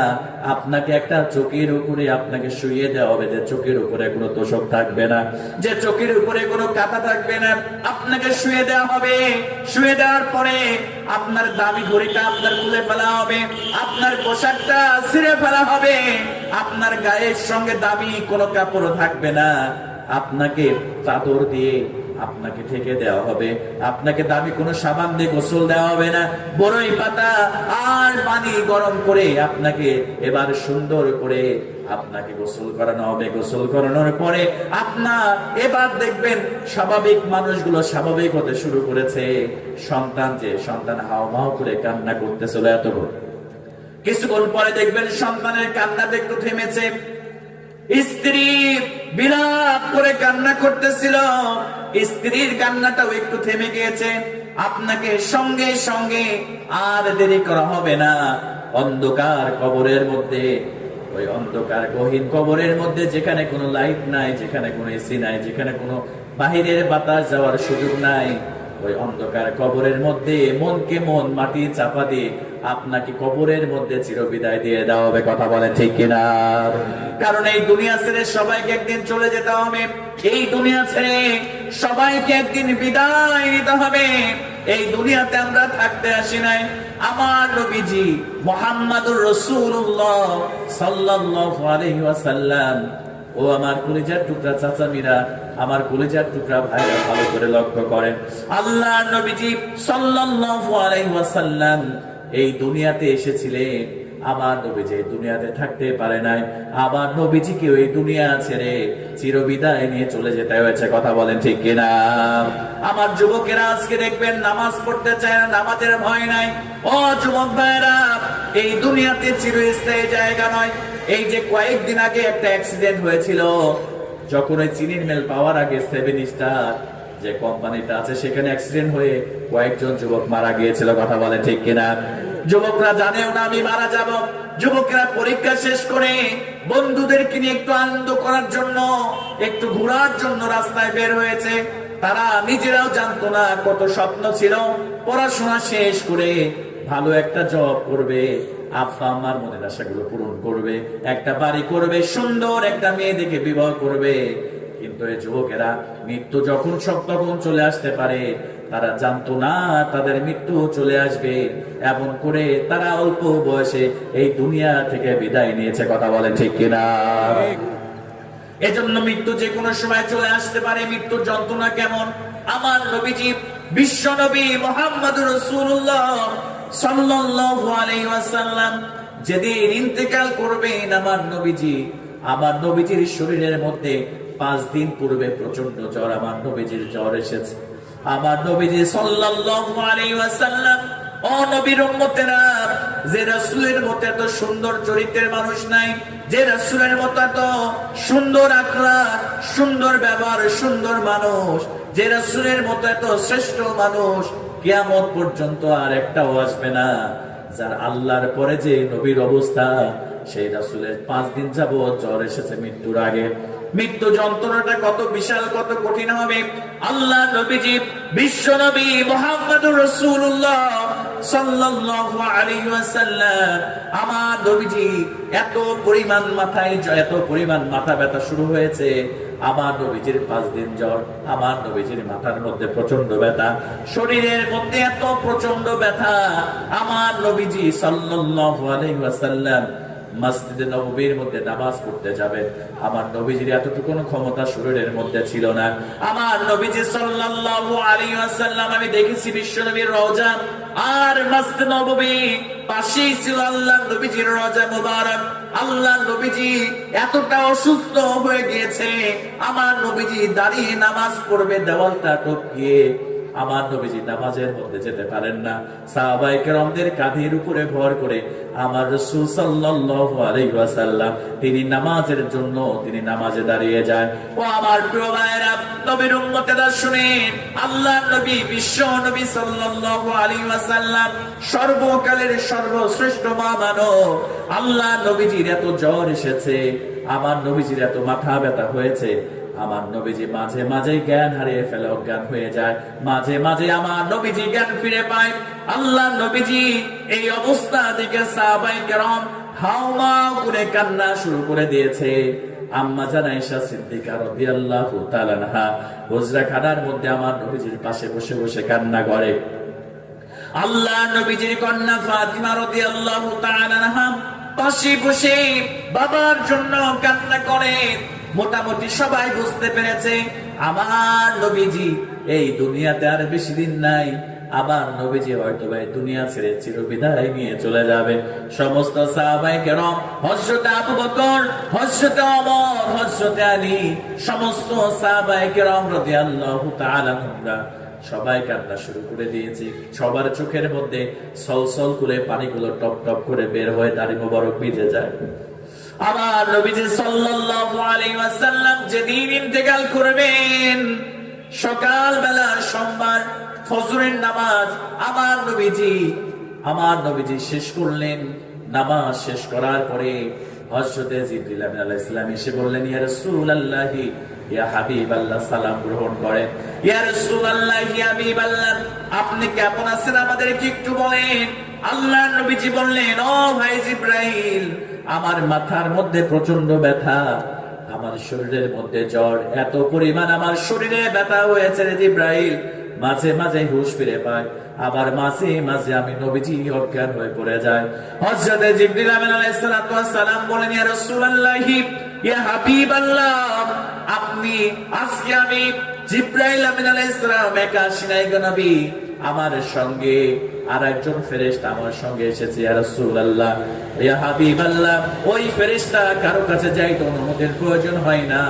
ইয়া রাসূলুল্লাহ, ইয়া হাবিবাল্লাহ, কিন্তু আপনি এমন একজন নবী গো নবী, আপনি এমন একজন রাসূল, আপনার কাছে আসার জন্য ওই ফেরেশতা অনুমতি চায়। ইয়া রাসূলুল্লাহ, ইয়া হাবিবাল্লাহ, আপনার হুজরাত বাইরে ওই ফেরেশতাকে রেখে এসেছে। ইয়া রাসূলুল্লাহ, আপনি যদি অনুমতি দেন, আমি আল্লাহ রাব্বুল আলামিনের অর্ডারে ওই ফেরেশতাকে আপনার সামনে আমি জিবরাইল আনতে চাই। জোরে বলেন আল্লাহু আকবার। বিশ্বনবী সাল্লাল্লাহু আলাইহি ওয়াসাল্লাম বললেন, ও জিবরাইল, যাও, আমি অনুমতি দিলাম, তোমার সঙ্গে কোন ফেরেশতা এসেছে যাও, তাকে আমার কাছে নিয়ে আসো। আল্লাহ নবী সাল্লাল্লাহু আলাইহি ওয়াসাল্লাম অনুমতি দেওয়ার পরে এবার আল্লাহ নবীর কথা মতো জিবরিল আলাইহিস সালাম মালাকুল মউতকে নিয়ে হাজির হয়ে গেলেন। আল্লাহ নবীজি এবার মালাকুল মউত বিশ্ব নবীকে সালাম দিলেন, ইয়া রাসূলুল্লাহ, ইয়া হাবিবাল্লাহ, আপনার শরীরটা কেমন আছে আপনি বলেন। আল্লাহ রাব্বুল আলামিন হাবিব বললেন, ও মালাকুল মউত, আমার শরীরটা আলহামদুলিল্লাহ ভালো আছে, তবে মাথার মধ্যে প্রচন্ড জ্বর, মাথার মধ্যে প্রচন্ড ব্যথা, শরীরের মধ্যে প্রচন্ড জ্বর। এবার মালাকুল মউত বলছে, ইয়া রাসূলুল্লাহ, ইয়া হাবিবাল্লাহ, আপনি অনুমতি দেন, আপনি যদি আমাকে অনুমতি দেন, আপনার রূহটা আমি কবজ করতে চাই। আল্লাহ নবীজি বললেন, ও মালাকুল মউত, আমার আল্লাহ এই ব্যাপারে কি সিদ্ধান্ত দিয়েছে? এবার মালাকুল মউত বললেন, ইয়া রাসূলুল্লাহ, ইয়া হাবিবাল্লাহ, হুজুর গো, আল্লাহ রাব্বুল আলামিন বলেছে আমার হাবিব যদি দুনিয়াতে থাকতে চায়, আমার হাবিবকে রেখে আসবা, আর আমার হাবিব যদি এই দুনিয়া থেকে আসতে চায় আমার সঙ্গে দিদার করার জন্য, মালাকুল মউত আমার হাবিবকে তুমি দুনিয়া থেকে নিয়ে আসবে। ইয়া রাসূলুল্লাহ, ইয়া হাবিবাল্লাহ, আপনি অনুমতি দেন, আপনার সিদ্ধান্ত আপনি দেন, আপনি কি দুনিয়াতে থাকতে চান নাকি আল্লাহর সঙ্গে দিদার করতে চান? আল্লাহ নবীজি বললেন, ও মালাকুল মউত, আল্লাহ আমার সঙ্গে দেখা করতে চায়, আমি বন্ধু হিসেবে কেমন করে আল্লাহর এই ইচ্ছাটাকে আমি সেটাকে ছুঁড়ে ফেলে দিয়ে আমি দুনিয়াতে থাকতে চাইবো। মালিকুল মউত আমার জন্য আল্লাহ যেই সিদ্ধান্ত পছন্দ করেছে, আমি আল্লাহর সঙ্গে দিদারে যেতে চাই, আমি এই দুনিয়া থেকে চিরবিদায় নিয়ে চলে যেতে চাই। আল্লাহ নবীজি বললেন, ও মালিকুল মউত, একটু অপেক্ষা করো, আমি নবীজির মনে চাই একটু বিরাজ করব, একটু মিসাক করব। আল্লাহ নবীজি আম্মা জান আয়েশা সিদ্দিকা রাদিয়াল্লাহু তাআলাকে ডাক দিলেন। আমার নবীজি ডাক দিয়ে বলেন, আয়েশা রে, আমার মিসাক করতে মনে চায়, একটু মিসাকের ব্যবস্থা করে দাও। এবার আম্মা জান আয়েশা সিদ্দিকা রাদিয়াল্লাহু তাআলা বিশ্ব নবীর জন্য মিসাক এনে দিলেন। আমার নবীজি মিসাকটা হাতে নিলেন। ভালো করে লক্ষ্য করেন, সারকায়ে দু আলম, সাইয়্যিদুল আম্বিয়া, সাইয়্যিদুল বাশার, যে রাসূলকে দিয়ে আল্লাহ জান্নাতকে উদ্বোধন করাবেন, এই রাসূল যখন বিরাসটা হাতে নিয়েছেন, হাতে নেওয়ার পরে এবার আল্লাহ নবীজি এবার বিরাসটা দাঁতের নিচে যখন দিবেন, আমার নবীজি এতটা দুর্বল হয়ে গিয়েছে, ওই বিরাসটা দাঁতের নিচে দিয়ে আমার নবীজি ওই বিরাসটা যখন চিবায় নরম করবে, এতটুকু শক্তি আমার নবীজির নাই। আম্মা জান আয়েশাকে বললেন, আয়েশা রে, ও আয়েশা, আমি তো বিরাস নরম করতে পারি না, মিসকটা আমি নরম করতে পারি না। ও আয়েশা, আমার মিসকটা তুমি নরম করে দাও, আমি নবীজি আমার শেষ আমলটা মিসক করে আমি দুনিয়া থেকে বিদায় নিতে চাই। ও আমার নবীর উম্মতেরা, আল্লাহ নবীজি কতটা দুর্বল হয়ে গিয়েছে, মিসকটা নরম করতে চায়, পারে না। আম্মা জান আয়েশা সিদ্দিকা রাদিয়াল্লাহু তাআলা আনহা এবার মিসকটা নরম করলেন। নরম করার পরে আমার নবীজির হাতে দিয়ে দিলেন। আমার নবীজি এবার মিসক করলেন। এবার বিশ্ব নবী সাল্লাল্লাহু আলাইহি ওয়াসাল্লাম এবার মালাকুল মউতকে বললেন, মালাকুল মউত, এবার তুমি তোমার কার্যক্রম শুরু করে দাও। আমার নবীজি যখন এই কথা বললেন, মালাকুল মউত যখন আল্লাহ নবীজির রূহটা কবজ করতে যাবেন, বিশ্ব নবী প্রচন্ড ঘামতে শুরু করলেন। পাত্রের মধ্যে একটা পানি ছিল, মাটির পাত্রের মধ্যে আমার নবীজি পানিটা বারবার এরকম করে মুখের মধ্যে পানি ছিটা দিচ্ছিল। আর আমার নবীজি বারবার বলতেছিল, উম্মত রে, মৃত্যুর মধ্যে যন্ত্রণা আছে, ও আমার উম্মতেরা, মৃত্যুর মধ্যে যন্ত্রণা আছে। মালাকুল মউত, তুমি যখন আমার দেহের উপরে, তুমি যখন তোমার আমার রূহটা বের করার জন্য হাত দিয়েছ, ও মালাকুল মউত, আমার মনে হয়েছে তুমি তোমার হাতটা দাও নাই, উহুদের পাহাড়টা যেন আমি বিশ্ব নবীর বুকের উপরে চাপায় দিয়েছ। মালাকুল মউত, আমার গুনাহগার উম্মতেরা এই যন্ত্রণা সহ্য করতে পারবে না, তুমি তাদেরকে এত কষ্ট দিয়ে মৃত্যু যন্ত্রণা তুমি দিও না। মালাকুল মউত বললেন, ইয়া রাসূলুল্লাহ, ইয়া হাবিবাল্লাহ, ইয়া রাসূলুল্লাহ, ইয়া হাবিবাল্লাহ, আপনার যেই সমস্ত উম্মতেরা কোরআন পড়বে, কোরআন অনুযায়ী জীবন গড়বে, আপনি নবীর সুন্নাহ দিয়ে জীবন যদি তারা গড়তে পারে, আমি মালাকুল মউত বললাম, তাদের মৃত্যুটা হবে এত সহজ, একটা পিঁপড়া কামড় দিলে যেমন করে ব্যথা অনুভূত হয় না, তাদের মৃত্যুটাও হবে ঠিক তেমন। জোরে বলেন সুবহানাল্লাহ। এজন্য আমার প্রিয় ভাইরা, আজকে সিদ্ধান্ত নিতে হবে, আল্লাহর কোরআন দিয়ে জীবনটাকে গড়বেন, নামাজ দিয়ে জীবনটাকে গড়বেন। নামাজ যদি আপনি পড়তে পারেন, আল্লাহর নবীর সুন্নাহ দিয়ে আর কোরআনটা দিয়ে জীবনটাকে যদি করতে পারেন, আল্লাহ রাব্বুল আলামিন দুনিয়াতে আপনার সম্মান বাড়ায় দিবে, আল্লাহ পরকালে জান্নাত দিয়ে আপনাকে ধন্য করে দিবে। কথা বলেন ঠিক কিনা? আমার প্রিয় ভাইরা, ও নবীর উম্মতেরা, আল্লাহ রাব্বুল আলামিন এই কোরআনের মধ্যে সুদকে হারাম করে দিয়েছেন। কথা বলেন ঠিক কিনা? সুদকে হারাম করে দিয়েছে, অথচ সেই নবীর উম্মত হিসেবে নামাজও পড়ে সুদ খায়, হজও করে সুদ খায়, দানও করে সুদ খায়, এরকম পাক্কা নামাজি আল্লাহর ওলি এই জমিনের মধ্যে আছে না নাই? কথা বলেন, এখানে আছে না নাই? সুদ খান, আপনি নামাজ পড়েন, আপনি হজ করেছেন, তবু সুদ ছাড়তে পারেন নাই, আপনি সুদ খান, নামাজ পড়েন, আপনি সুদ খেয়ে দান করেন, ওয়াল্লাহি, আল্লাহর কসম করে বলছি, আপনার ওই নামাজ, আপনার ওই দান, আপনার ওই হজ আল্লাহর কাছে এক পয়সারও আল্লাহর কাছে দাম নাই। কথা বলে ঠিক কিনা? এক পয়সারও দাম নাই। এই পৃথিবীতে সুদ এমন একটা জঘন্যতম খারাপ গুনাহ, যে গুনার ব্যাপারে আমার রাসূল বলেছেন, এক ব্যক্তি যদি সুদ খায়, 1 টাকা যদি সুদের হয়, ওই ব্যক্তি যেন আপন মায়ের সঙ্গে ব্যভিচার করলে যে গুনাহ হয়, সেই গুনাহ আল্লাহ পাক ওই ব্যক্তির আমলনামায় আল্লাহ লিপিবদ্ধ করে দেয়। জোরে বলেন নাউযুবিল্লাহ। আর আপনি নামাজ পড়তে পড়তে কপালে ঘাঁটি পড়ে ফেলেছেন, নামাজ পড়তে পড়তে হাঁটুতে ঘাটি পড়ে গিয়েছে, আপনি তারপরে সুদ ছাড়তে পারেন না। ওয়াল্লাহি আল্লাহর কসম করে বলছি, যারা নামাজ পড়ার পরেও যারা সুদ ছাড়তে পারে না, ঘুষ ছাড়তে পারে না, জেনা ব্যভিচার ছাড়তে পারে না, ওর ওই নামাজ আল্লাহর দরবারে কবুল হচ্ছে না। অনেকেই বলে যে হুজুর, অমুক ব্যক্তি নামাজ পড়ে সুদ খায়, অমুক ব্যক্তি নামাজ পড়ে ঘুষ খায়, অমুক ব্যক্তি নামাজ পড়ে অন্যের জমির আইল ফেলে। আমি এক কথাই বলি, আল্লাহ পাক বলেছেন ইন্নাস সালাতা তানহা আনিল ফাহশাই ওয়াল মুনকার, নিশ্চয় নামাজ মানুষদেরকে খারাপ থেকে বিরত রাখে। তার মানে আল্লাহর কথাই সত্য। আপনার নামাজ যদি নামাজের মতো হয়ে যেত, তাহলে আপনি কখনোই সুদ খেতে পারতেন না, সুদ খেতে পারতেন না। যদি বলা যায় ভাই কর্জা হাসানা দাও 5,000, দিতে চায় না, আমার কাছে টাকা নেই, কিন্তু অনেক বান্দা এরকম আছে বলে 5,000 টাকা দাও, তোমাকে মাস শেষে আমি 6,000 টাকা দিব। তখন দেখবেন বলবে যে 5,000 নিয়ে কি করবা, 50,000-এর একটা বান্ডিল দিয়ে দিচ্ছি, নিয়ে যায় পরে দিও। এরকম আছে না নাই? কথা বলেন, আছে না নাই? কষ্ট হচ্ছে আপনাদের?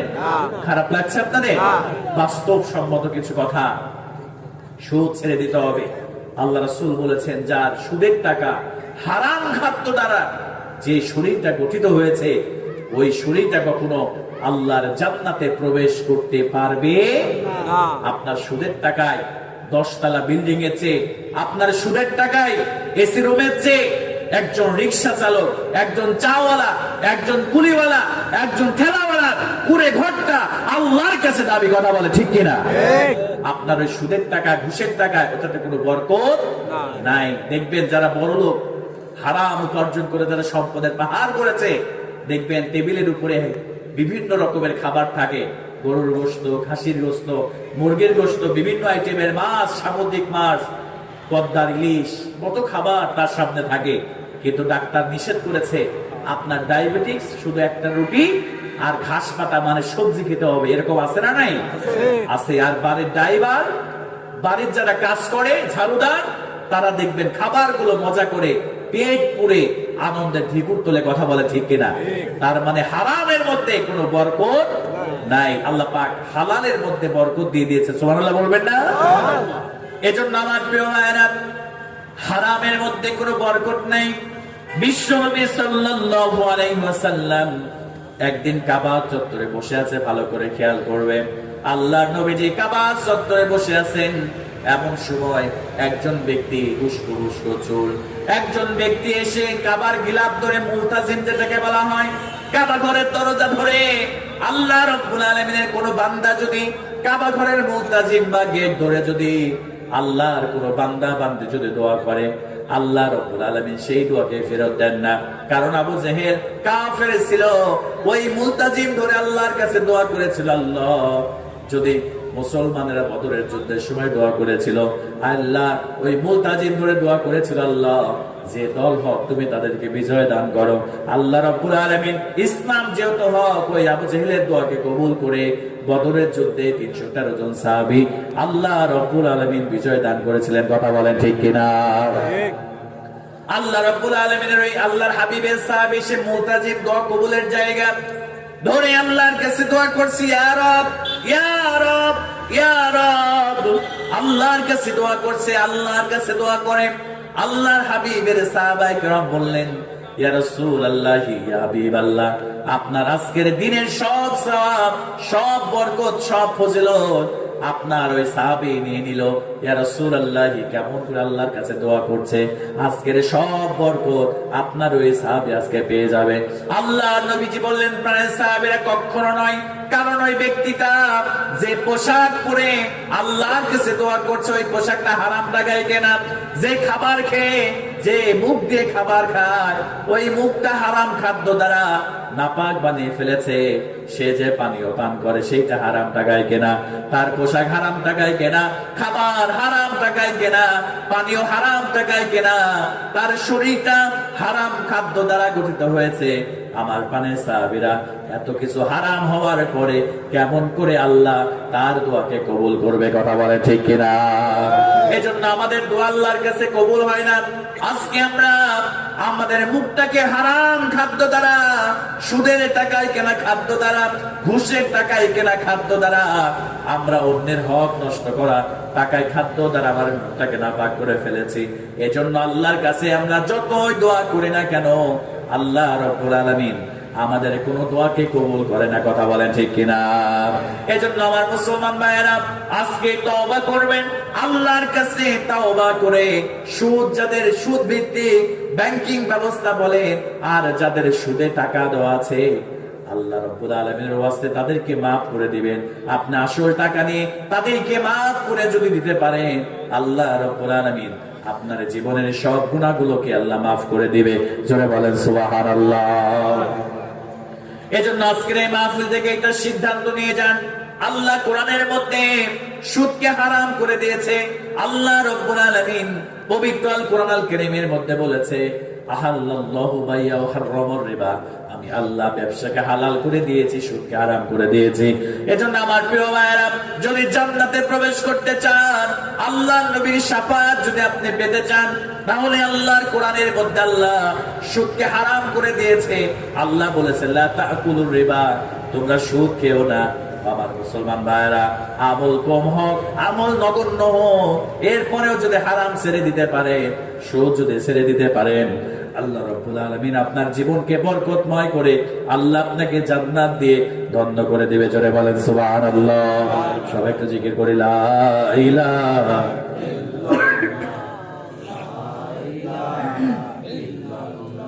লা ইলাহা ইল্লাল্লাহ, লা ইলাহা ইল্লাল্লাহ, লা ইলাহা ইল্লাল্লাহ, লা ইলাহা ইল্লাল্লাহ, লা ইলাহা ইল্লাল্লাহ, মুহাম্মাদুর রাসূলুল্লাহ সাল্লাল্লাহু আলাইহি ওয়াসাল্লাম। এজন্য আমার প্রিয় ভাইয়েরা, সুদ এইটা আল্লাহ হারাম করে দিয়েছে। সুদের সাথে কোনো মুসলমানের সম্পর্ক থাকতে পারে না। কথা বলেন ঠিক কিনা? সুদ খাবেন না, ঘুষ খাবেন না, অন্যের জমি দখল করবেন না। আল্লাহর হাবিব বললেন, যদি কারো জমি কেউ দখল করে নেয় অন্যায় ভাবে, আল্লাহর নবী, বিশ্ব নবী সাল্লাল্লাহু আলাইহি ওয়াসাল্লাম বলে, আল্লাহ রাব্বুল আলামিন কিয়ামতের দিন 7টা জমিন আল্লাহ মালা বানায়া ওই ব্যক্তির কাঁধের সঙ্গে, গলার সঙ্গে আল্লাহ ঝুলায় দিবে। জোরে বলেন নাউজুবিল্লাহ। এজন্য আমার প্রিয় ভাইরা, আল্লাহর এই কোরআনকে মহব্বত করবেন, আল্লাহর কোরআনকে ভালোবাসবেন, বেশি বেশি করে আল্লাহর কোরআন তেলাওয়াত করবেন। আল্লাহর কোরআন দিয়ে যদি জীবনটা করতে পারে, আল্লাহ রাব্বুল আলামিন আপনার জীবনটাকে ধন্য করে দিবে। আমার মা এবং বোনেরা যারা আসছেন, ও আমার চাচিমারা যারা আসছেন, আপনাদের জন্য একটু কথা বলে শেষের দিকে চলে যাব। আমার ভাইরা, আমার বোনেরা যারা এসেছেন, আল্লাহ নবীজি বলেছেন মাত্র 4টা আমলের ব্যাপারে। আল্লাহ নবীজি বলেছেন মাত্র 4টা আমল করলে মেয়েদের আল্লাহ জান্নাত দিয়ে দিবে। জোরে বলেন সুবহানাল্লাহ। সবাই বলেন না কয়টা আমল? 4টা আমল করলে আল্লাহ নবীজি বললেন ফালতাদুকুল মিন আইয়াবিল জান্নাতি শাহ। আল্লাহ নবীজি বললেন, আল্লাহ রাব্বুল আলামিনের কোন বান্দা, কোন বান্দি যদি মাত্র 4টা আমল করতে পারে, আল্লাহ নবী বললেন আল্লাহ রাব্বুল আলামিন কিয়ামতের দিন ওই মা বোনের জন্য আল্লাহ জান্নাতের 8টি দরজা খুলে দিবে। জোরে বলেন সুবহানাল্লাহ। তাহলে কয়টা আমল বলেন তো সবাই? আমার মা বোনেরা, চাচিরা যারা আসছেন, ভালো করে শুনেন। আল্লাহ রাসূল বলেছেন 4টা মাত্র আমল যদি কোন নারী করতে পারে, কোন বোন করতে পারে, আল্লাহ পাক ওই মায়ের জন্য, ওই বোনের জন্য আল্লাহ জান্নাতের 8টি দরজা আল্লাহ পাক খুলে দিবেন। জোরে বলেন আল্লাহু আকবার। আল্লাহু আকবার। আমার মায়েরা ভালো করে আবার লক্ষ্য করেন, আমার বোনেরা যারা আসছেন, চাচিমারা ভালো করে লক্ষ্য করেন। বিশ্ব নবী বললেন মাত্র 4টা আমল।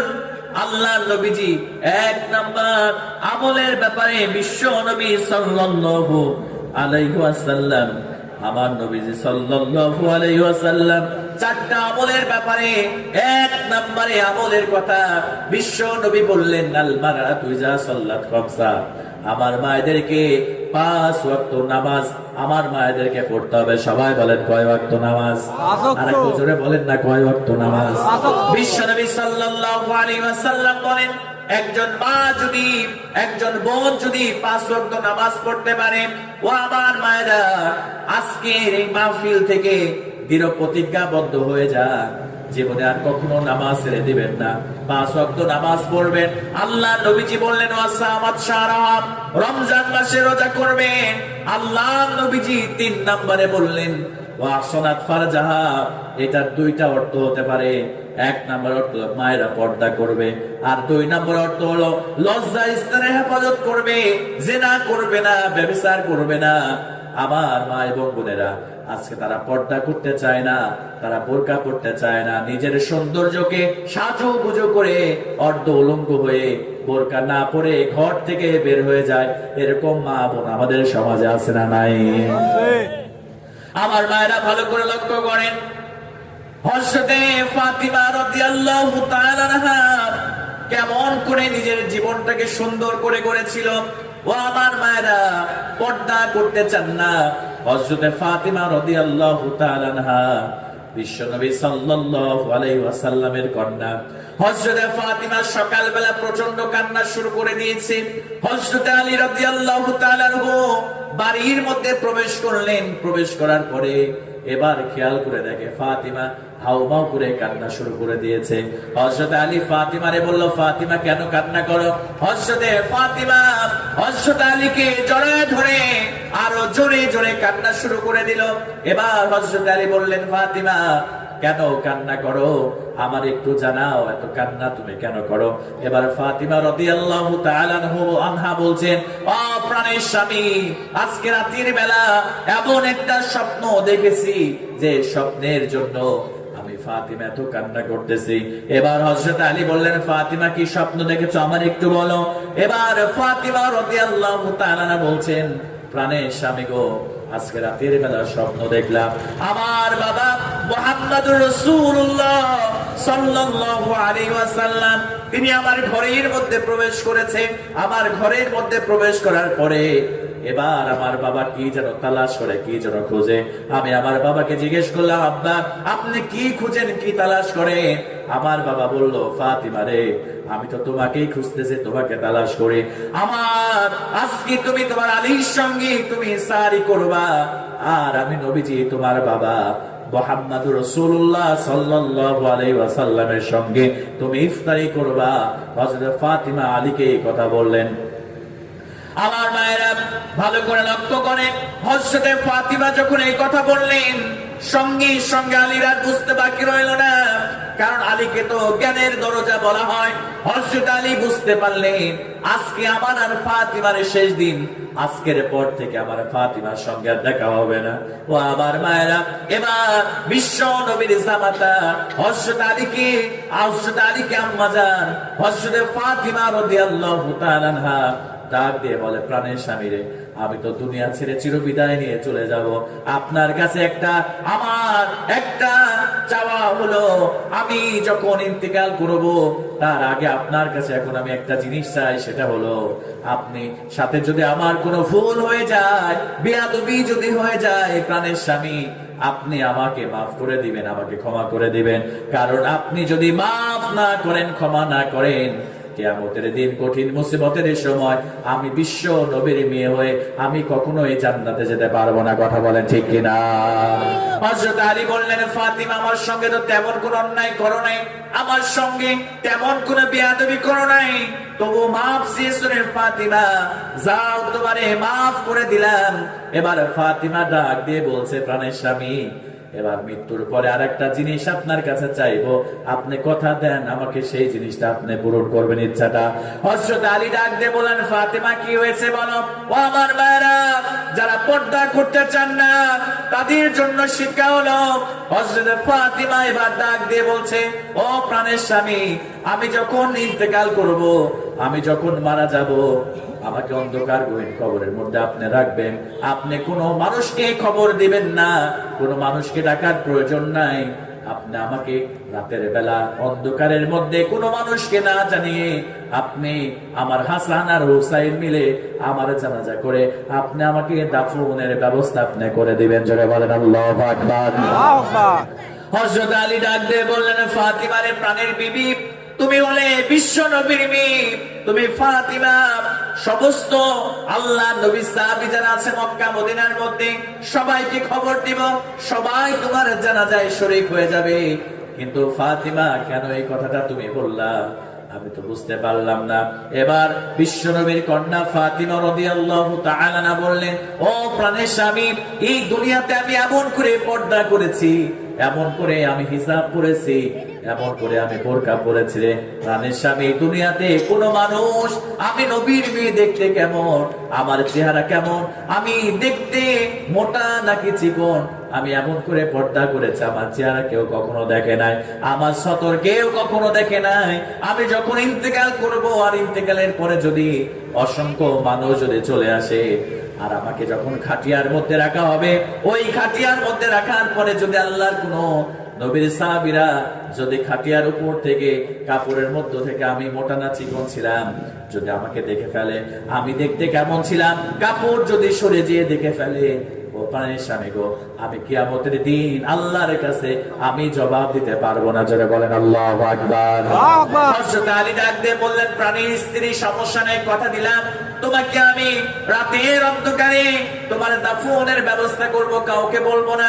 ও আমার মায়েরা, হযরত ফাতিমা খাতুনে জান্নাত এর সঙ্গে যদি আপনি জান্নাতে যেতে চান, এবার দেখেন কবরের মধ্যে এবার হযরত আবু যর গিফারি রাদিয়াল্লাহু তাআলা নুকে আল্লাহর নবীজি স্বপ্নের মধ্যে দেখালেন, আবু যর রে, আমার মেয়ে তো ইন্তেকাল করেছে, যাও আমার মেয়ের জন্য কবর খনন তুমি করে দাও।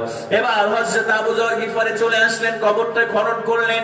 খনন করার পরে হযরত আবু যর ডাক দিয়ে কবরকে উদ্দেশ্য করে বলে, কবর যখন খনন শেষ হয়ে গিয়েছে, হযরত আবু যর ডাক দিয়ে কবরকে উদ্দেশ্য করে বলে, কবর, তোমার মধ্যে আজকে কাকে রাখা হবে তুমি জানো নাকি? তুমি তো ধন্য হয়ে গেছো রে কবর, কারণ তোমার মধ্যে খাতুনে জান্নাত, জান্নাতি নারীদের সর্দারিনী হযরত ফাতিমাকে তোমার মধ্যে কবরে তোমার মধ্যে রাখা হবে। জোরে বলেন আল্লাহু আকবার। কবর থেকে কোনো প্রশ্নের জবাব নাই। এবার আবু যর গিফারি রাদিয়াল্লাহু তাআলা আনহু আবার কবরকে প্রশ্ন করলেন, কবর রে, তোমার মধ্যে কাকে রাখা হবে? তোমার মধ্যে আজকে যাকে রাখা হবে তিনি দুনিয়ার কোন যুবকদের সর্দার নন, সাধারণ কোন, তিনি হলেন জান্নাতি যুবকদের সর্দার। হযরত হাসান আর হুসাইনের আম্মাকে তোমার মধ্যে রাখা হবে। কবর থেকে কোনো জবাব নাই। এবার কবরকে আবার তিনি প্রশ্ন করলেন, কবর রে, তোমার মধ্যে আজকে যাকে রাখা হবে তিনি আর কেউ নন, সরকারে দো আলম, সাইয়্যিদুল আম্বিয়া, সাইয়্যিদুল বাশার, যে রাসূলকে দিয়ে আল্লাহ জান্নাত উদ্বোধন করাবেন, সেই রাসূলের কন্যা ফাতিমাকে তোমার মধ্যে কবরে রাখা হবে। এবার কবর থেকে আল্লাহ রাব্বুল আলামিন কবরের জবানটা খুলে দিলেন। এবার কবরটা হযরত আবু যর গিফারিকে ডাক দিয়ে বলছে, ও আবু যর, শুনে নাও, শুনে নাও, আমি কবর হলাম অন্ধকার ঘর, আমি কবর হলাম বাইতুল যুলমা, আমি হলাম অন্ধকার ঘর, আমি হলাম সাব্বিসুর ঘর। আমার কাছে বংশ পরিচয় চলে না, আমি নবীর মেয়েকে চিনি না, আমি ফাতিমা খাতুনে জান্নাতকে চিনি না, আমি জান্নাতি যুবকদের সর্দার হাসান হুসাইনের মারে চিনি না। আমার মধ্যে যারা পর্দা নিয়ে আসবে, আমার মধ্যে যারা নামাজ নিয়ে আসবে, আমার মধ্যে যারা কোরআন নিয়ে আসবে, আমি কবর তার জন্য জান্নাতের টুকরা হয়ে যাব। আর আমার মধ্যে যারা নামাজ পর্দা রোজা, নামাজ পর্দা রোজা নেক আমল নিয়ে আসবে না, আমি কবরটা তাদের জন্য জাহান্নামের গর্ত হয়ে যাব। যারা বলেন নাউজুবিল্লাহ। এজন্য আমার মায়েরা, নামাজ ছেড়ে দিবেন না, রোজা ছেড়ে দিবেন না। আপনাদের সন্তান হিসেবে বলে যায় চারটা আমল: 1 নম্বরে নামাজ, 2 নম্বরে রোজা, 3 নম্বরে পর্দা করবেন, নিজের সতীত্বের হেফাজত করবেন, নিজের স্বামীর অবর্তমানে নিজের সতীত্বকে রক্ষা করবেন, অন্য কোন পুরুষের সঙ্গে হারাম সম্পর্ক, পরকীয়ার সম্পর্কে জড়াবেন না। আর 4 নম্বরে ওয়াতাত বালাহা, স্বামীর ন্যায়ের আনুগত্য করবেন। এই 4টা আমল করলে আল্লাহ নবী বললেন, ওই মায়ের জন্য আল্লাহ রাব্বুল আলামিন জান্নাতের 8টি দরজা খুলে দেবে। জোরে বলেন সুবহানাল্লাহ। আমার মায়েরা, হযরতে খাদিজা রাদিয়াল্লাহু তাআলা আনহা কেন এত মর্যাদা আল্লাহ বাড়াই দিলেন ভালো করে শুনেন। আম্মা জান খাদিজা রাদিয়াল্লাহু তাআলা আনহা এমন একজন মহিষী নারী ছিলেন, আল্লাহ রাব্বুল আলামিন দুনিয়াতে কোন নারীকে সালাম দেয় নাই। আল্লাহ রাব্বুল আলামিন দুনিয়াতে কোন নারীর ব্যাপারে আল্লাহ সালাম দেয় নাই। আল্লাহ রাব্বুল আলামিন একমাত্র কেবলমাত্র আম্মা জান খাদিজা রাদিয়াল্লাহু তাআলা আনহা তিনাকে আল্লাহ রাব্বুল আলামিন আরশ আজিম থেকে সালাম দিয়েছে। কেন এত মর্যাদা? আমার নবীজি যখনই দিনের কাজের জন্য ঘর থেকে বের হয়ে যেতেন, আমার নবীজি যখনই বাসায় ফিরে আসতেন, দরজার মধ্যে দুইটা টোকা দেওয়ার প্রয়োজন হয় নাই। আমার নবীজি একটা মাত্র ঘরের দরজায় টোকা দিয়েছে, সঙ্গে সঙ্গে আম্মা জান খাদিজা রাদিয়াল্লাহু তাআলা আনহা সঙ্গে সঙ্গে দরজা খুলে দিয়েছে। জোরে বলেন সুবহানাল্লাহ। আমার নবীজি বলতেন, ও খাদিজা তুমি কি ঘুমাও না নাকি? একটা টোকা দেওয়ার সঙ্গে সঙ্গে তুমি দরজা খুলে দাও রে খাদিজা। আমার বিবাহিত জীবনের পর থেকে শুরু করে নিয়া আজ পর্যন্ত আমি রাসূলকে দুইটা টোকা দেওয়ার দরকার হয় নাই, একটা মাত্র টোকা দিয়েছি, সঙ্গে সঙ্গে তুমি দরজা খুলে দিয়েছো রে খাদিজা, তুমি কি ঘুমাও না? আল্লাহ নবীজি যখন এই প্রশ্ন করলেন, আম্মা জান খাদিজা বললেন, ইয়া রাসূলুল্লাহ আপনি কোরআনের দাওয়াত নিয়ে আপনি যখন ঘর থেকে বের হয়ে যান, ইয়া রাসূলুল্লাহ ইয়া হাবিবাল্লাহ, কাফিররা আপনাকে কটু কথা বলে, কাফিররা আপনাকে কষ্ট দেয়, আপনি এত পরিশ্রম করে যখন ঘরে ফিরে আসেন, আমি খাদিজা যদি আরামের বিছানায় পিঠটা লাগায় ঘুমায় যায়, ইয়া রাসূলুল্লাহ ইয়া হাবিবাল্লাহ আপনি বারবার আমাকে ডাকবেন, আপনি নবী দাঁড়িয়ে থাকবেন, আমি খাদিজা আমি উঠে দেরি হয়ে যাবে, আপনার ঘরের বাইরে দাঁড়ায় থাকবেন, আপনার কষ্ট হবে। ইয়া রাসূলুল্লাহ ইয়া হাবিবাল্লাহ এই জন্য বিয়ের পর থেকে শুরু করে নিয়ে ইয়া রাসূলুল্লাহ ইয়া হাবিবাল্লাহ হুজুর গো, আমি বিয়ের পর থেকে শুরু করে নিয়া আজ পর্যন্ত ইয়া রাসূলুল্লাহ আপনি যখন ঘর থেকে বের হয়ে যান, ওই আরামের বিছানার সঙ্গে আমি খাদিজার পিঠটা লাগে না, আমি খাদিজা দরজার সঙ্গে আমার পিঠটা দিয়ে দাঁড়ায় থাকি, তখন আমার নবীজি আসবে, আমাকে ডাকবে, আর আমি নবীজির জন্য আমি দরজাটা খুলে দিব। জোরে বলেন সুবহানাল্লাহ। এজন্য আমার ভাইরা স্বামী ভোগ দেওয়া লাগবে, স্বামীর ন্যায় আনুগত্য করা লাগবে। আম্মা জান খাদিজার সম্মান আল্লাহ কত বাড়াই দিয়েছে, এই যে স্বামী ভক্তির কারণে আমার নবীজিকে মাঝে মাঝে আম্মা জান খাদিজা জড়ায় ধরে কান্না শুরু করে দিতেন, ইয়া রাসূলুল্লাহ ইয়া হাবিবাল্লাহ কখন জানি আমি খাদিজা চলে যাব, ফাইদা জাতিন ফাইদা জা। আল্লাহ রাব্বুল আলামিন বলেছেন, ইজা জা যখন মানুষগুলো যখন মৃত্যু চলে আসবে, তার এক সেকেন্ড এদিক সেদিক করা হবে না, নির্দিষ্ট টাইমে মৃত্যু চলে আসবে। আম্মা জান খাদিজা রাদিয়াল্লাহু তাআলা আনহা, আম্মা জান খাদিজা রাদিয়াল্লাহু তাআলা আনহা মাঝে মাঝে বিশ্ব নবী সাল্লাল্লাহু আলাইহি ওয়াসাল্লামকে জড়ায় ধরে আমার আম্মা জান কান্না শুরু করে দিতেন। আল্লাহ নবীজি বিশ্ব নবী বললেন, খাদিজা কেন তুমি কান্না করো রে খাদিজা, আমারে বলো। আম্মা জান খাদিজা ডাক দিয়ে বলতেন, ইয়া রাসূলুল্লাহ ইয়া হাবিবাল্লাহ আপনি তো বলেছেন আল কবরু রাওযাতুম মিন রিয়াদিল জান্নাহ, কবরটা কারো কারো জন্য জান্নাতের বাগান হবে। ইয়া রাসূলুল্লাহ ইয়া হাবিবাল্লাহ আপনি তো বলেছেন কবরটা কারো কারো জন্য জাহান্নামের গর্ত হবে। ইয়া রাসূলুল্লাহ ওই কবরের ভয় আমি খাদিজা কান্না করি। ইয়া রাসূলুল্লাহ ওই কবরের আযাব থেকে বাঁচার জন্য আপনার কাছে আমি তিনটা জিনিস চাই, আপনি কথা দেন ওই তিনটা জিনিস আমি খাদিজাকে আপনি দিয়ে দিবেন। জোরে বলেন আল্লাহু আকবার। বিশ্বনবী সাল্লাল্লাহু আলাইহি সাল্লাম বলেন, খাদিজা চিন্তা করো না, এই কোরআনের জন্য তোমার জীবনের সব সম্পত্তি তুমি দিয়ে দিয়েছো, তোমার সময় দিয়ে দিয়েছো, তোমার উট গরু দুম্বা খেজুর বাগান জাগতিক সব সম্পদ এই কোরআনের জন্য বিসর্জন দিয়েছো রে খাদিজা। বলো রে খাদিজা কোন তিনটা জিনিস চাও, আমি তোমার অবশ্যই সেই তিনটা জিনিস দিয়ে দিব। এবার আম্মা জান খাদিজা বললেন, ইয়া রাসূলুল্লাহ ইয়া হাবিবাল্লাহ এক নম্বরে যে জিনিসটা চাই ইয়া রাসূলুল্লাহ ওই কবরের আযাব থেকে বাঁচার জন্য আপনার শরীরের জুব্বা মুবারক দিয়া আমি খাদিজা কাফনের কাপড় বানায় দিবেন, যাতে করে আযাবের ফেরেশতা আসলে আপনার জুব্বা মুবারকের বরকতে আল্লাহ আমার কবরের আযাবকে maaf করে দেয়। আমার নবীজি বলেন, খাদিজা রে টেনশন করো না, আমি আমার জুব্বা দিয়া তোমার কাফনের কাপড় বানায় দেব। এবার আম্মা জান খাদিজা বলেন, ইয়া রাসূলুল্লাহ দুই নম্বরে আপনি যখন ইন্তেকাল আমি করব, আপনি নবীজি যখন কবরটা খনন করবেন, ওগো আল্লাহ নবীজি কবরের মধ্যে আপনি নামবেন, নামার পরে আপনার পিঠ মোবারকটা লাগাই দিবেন। আম্মা জান খাদিজার কথা শুনে বিশ্বনবী বলেন, যাও খাদিজা, এটাও তোমার ইচ্ছা পূরণ হবে ইনশাআল্লাহ। এবার 3 নম্বরে আম্মা জান খাদিজা রাদিয়াল্লাহু তাআলা আনহা বললেন, ইয়া রাসূলুল্লাহি ইয়া হাবিবাল্লাহ, হুজুর গো 3 নম্বরে আমি যেটা চাই সেটা হলো ওই কবরের আযাব থেকে বাঁচার জন্য কবরের মধ্যে 3টা প্রশ্ন করা হবে, মান রব্বুকা ওয়া মান নাবিয়ুকা ওয়া মা দীনুকা। 3টা প্রশ্নের জবাব আমি খাদিজা দিতে পারবো না।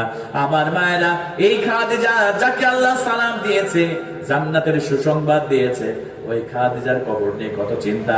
আমাদের মধ্যে কবরের ভয় নাই, কবরের চিন্তাও আমাদের মধ্যে খুঁজে পাওয়া যায় না। কথা বলেন ঠিক কিনা? আম্মা জান খাদিজা বলেন, ইয়া রাসূলুল্লাহ 3টা প্রশ্নের জবাব আমি দিতে পারবো না। ইয়া রাসূলুল্লাহি ইয়া হাবিবাল্লাহ, কথা দেন, কথা দেন, আমি খাদিজার প্রশ্নের জবাব, ওই কবরের প্রশ্নের জবাব আপনি রাসূল দিয়ে দিবেন। আমার নবীজি বললেন, খাদিজা টেনশন করো না, আমি রাসূল তোমার কবরের প্রশ্নের জবাব না দিয়ে বাড়িতে ফিরবো না। আম্মা জান খাদিজা ইন্তেকাল করলেন। আমার নবীজি কথা অনুযায়ী বিশ্ব নবীর জুব্বা দিয়া আম্মা জানের জন্য কাফনের কাপড় বানায় ফেললেন। আমার নবীজি এবার কবর খনন করলেন, কবরের মধ্যে নামলেন, নিজের পিঠটা লাগাই দিলেন। এবার সমস্ত কার্যাবলী শেষ করে আমার নবীজি বিশ্ব নবী মুহাম্মদুর রাসূলুল্লাহ সাল্লাল্লাহু আলাইহি ওয়াসাল্লাম কবরের পাশে দাঁড়ায় আছে, কিন্তু মুনকির নাকির ফেরেশতা আসে না।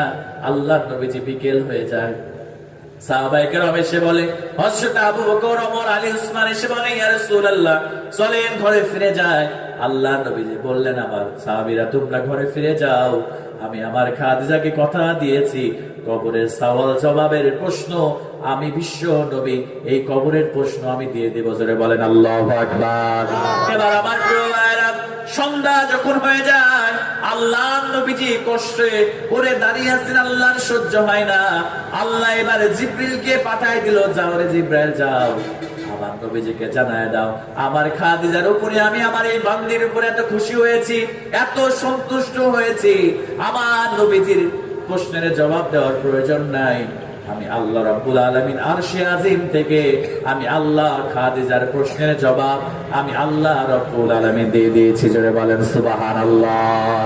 সব একটু জিকির করে লা ইলাহা ইল্লাল্লাহু মুহাম্মাদুর রাসূলুল্লাহ সাল্লাল্লাহু আলাইহি ওয়াসাল্লাম। তাহলে আমি আমার সম্মানিত মা বোনদের জন্য আমি 4টা আমলের ব্যাপারে বললাম। 1 নম্বরে নামাজ, 2 নম্বরে রোজা, 3 নম্বরে পর্দা এবং 4 নম্বরে স্বামীর ন্যায়ের আনুগত্য। এই 4টা আমল করলে আল্লাহ রাসূল বলেছেন, ফালতাদখুল মিন আইয়ি আবওয়াবিল জান্নাতি শাজ। আল্লাহ পাক ওই নারীর জন্য জান্নাতের 8টি দরজা আল্লাহ কিয়ামতের দিন খুলে দিবে, আর যে কোনো একটি দরজা দিয়ে ওই মা বোন জান্নাতের মধ্যে প্রবেশ করবে। জোরে বলেন সুবহানাল্লাহ। এজন্য মায়েদেরকে আমলগুলো করার ব্যাপারে আপনারা সহযোগিতা করবেন, এবং আপনারাও স্ত্রী যেমন আপনার সাথে ভালো আচরণ করবে, আপনারাও স্ত্রীর সঙ্গে উত্তম আচরণ করবেন। উভয়ের ভালোবাসার বন্ধনের কারণে আল্লাহ পাক আপনার পরিবারটাকে আল্লাহ জান্নাতের টুকরা, আল্লাহ জান্নাতের রঙে রাঙিয়ে দিবেন ইনশাআল্লাহ। তাহলে আমরা এতক্ষণ সময় ধরে কথা শুনলাম আল্লাহর কোরআন এবং নবীর সুন্নাহ থেকে। প্রিয় ভাইয়েরা, আমি বোঝানোর চেষ্টা করেছিলাম যে আল্লাহ পাক সুবহানাহু ওয়া তাআলা যে রহমত নামের যে কিতাবটি আমাদের জন্য দিয়েছে, এই রহমতকে আঁকড়ে ধরলে আল্লাহ পাক সম্মানিত করবেন। আল্লাহ পাক পরকালে সম্মান দিয়ে আল্লাহর জান্নাত পর্যন্ত পৌঁছায় দেবে। কথা বলে ঠিক কিনা? আর যারা আল্লাহর এই কোরআনের বিরুদ্ধাচরণ করবে, আর যারা আল্লাহর কোরআনের বিরুদ্ধাচরণ করে ইসলামকে, আল্লাহর কোরআনকে এই জমিন থেকে মুছে দেওয়ার চেষ্টা করবে, আল্লাহ তাদেরকে এক থাপ্পড় দিয়ে এই দুনিয়া থেকে বিদায় করবে। কথা বলে ঠিক কিনা? আমার মুসলমান ভাইয়েরা, আমরা দেখেছি বিগত 16টি বছর আমাদেরকে কোরআনের হক কথাগুলো বলতে দেওয়া হয় নাই। কথা বলে ঠিক কিনা? আমাদের গলাকে চেপে ধরা হয়েছিল, আমাদের আল্লামা দেলোয়ার হোসেন সাঈদ রাহমাতুল্লাহ আলাইহিকে বিনা অপরাধে ধর্ষণের মামলা দিয়ে, চুরির মামলা দিয়ে এই দুনিয়া থেকে ষড়যন্ত্র করে বিস্ফোরণের মাধ্যমে তাকে হত্যা করেছে। কথা বলে ঠিক কিনা? আমাদের মুসলমান ভাইরা, যারা আলেমদেরকে কষ্ট দিবে, যারা আল্লাহর কোরআনের বিরুদ্ধে চারণ করবে, যারা আল্লাহর জমিনে আল্লাহর দ্বীনকে প্রতিষ্ঠিত হওয়ার আন্দোলনকে যারা থামিয়ে দিতে চাইবে, আল্লাহ পাক যুগে যুগে ফেরাউনের যে অবস্থা করেছে, আল্লাহ পাক আবু জেহেল, আবু লাহাব, উতবা, সাইবার যে অবস্থা করেছে, আল্লাহ পাক তাদেরকেও একই অবস্থা করেছে। কথা বলে ঠিক কিনা? আজকে তারা ইসলামকে নিভিয়ে দিতে চেয়েছিল, আলেমদেরকে থামিয়ে দিতে চেয়েছিল, অসংখ্য আলেমদেরকে এই দুনিয়া থেকে বিদায় করে দিয়েছে। আমার প্রিয় ভাইয়েরা, আল্লাহ পাক সুবহানাহু ওয়া তাআলা এই বাংলার জমিন থেকে আল্লাহ পাক তাদেরকে বিতাড়িত করেছে। কথা বলে ঠিক কিনা? আর যাদের বিরুদ্ধে চারণ করেছিল, কিয়ামত পর্যন্ত আল্লাহ পাক তাদের সম্মানকে, আল্লাহ পাক তাদের ইজ্জতকে, আল্লাহ পাক তাদের মান এবং শানকে আল্লাহ ইতিহাসের পাতায় স্বর্ণ অক্ষরে আল্লাহ পাক লিপিবদ্ধ করে রাখবে। কথা বলে ঠিক কিনা? আমার প্রিয় ভাইয়েরা, আবু জেহেল বলেছিল, ওয়াকালাল্লাযীনা কাফারু লা তাসমাউ লিহাযাল কুরআন, মুসলমানদেরকে এই কোরআন শ্রবণ করতে যাওয়া যাবে না। আমাদের বাংলাদেশে গত 16টি বছর ফ্যাসিস্ট সরকার কনসার্টে কোনো বাধা দেওয়া হয় নাই। কথা বলে ঠিক কিনা? মমতা জাপার গানে কোনো বাধা দেওয়া হয় নাই। অথচ আমরা দেখেছি এই কোরআনের মাহফিল করার জন্য তাদের কাছে ভোটার আইডি সহ, বক্তার নাম্বার সহ তাদের কাছে অনুমতির প্রয়োজন হয়েছে। কথা বলে ঠিক কিনা? তার জুলুমের শেষ পর্যায়ে চলে এসেছিল। এজন্য আল্লাহ পাক সুবহানাহু ওয়া তাআলা এমন ভাবে লাঞ্ছনার সহিত এই দেশ থেকে বিতাড়িত করেছে যে নিজের দেশটাকে নিজের বাবার দেশ মনে করত। আল্লাহ পাক এটা সহ্য করতে পারে নাই। আল্লাহ পাক সুবহানাহু ওয়া তাআলা এই কোরআনের বিপক্ষে অবস্থান করার কারণে, এই কোরআনের বিরুদ্ধে চারণ করার কারণে আল্লাহ পাক সুবহানাহু ওয়া তাআলা তাকে দেশ ছাড়তে বাধ্য করেছে। কথা বলে ঠিক কিনা? এজন্য প্রিয় ভাইরা, আমাদেরকে শিক্ষা নিতে হবে, যারা এই কোরআনের সংস্পর্শে থাকবে তাদের মর্যাদা বাড়িয়ে দিবেন কে? আল্লাহ। আর তো জোরে বলেন না কে? আল্লাহ। আর যারা কোরআনের বিরুদ্ধে চারণ করবে, আল্লাহর জমিনে আল্লাহর দ্বীন প্রতিষ্ঠিত হোক এইটা যারা বাধাগ্রস্ত করবে, আল্লাহ পাক তাদেরকেও একই কায়দায় আল্লাহ পাক এই দুনিয়া থেকে আল্লাহ তাদেরকে বিদায় করে দেবে। কথা বলে ঠিক কিনা?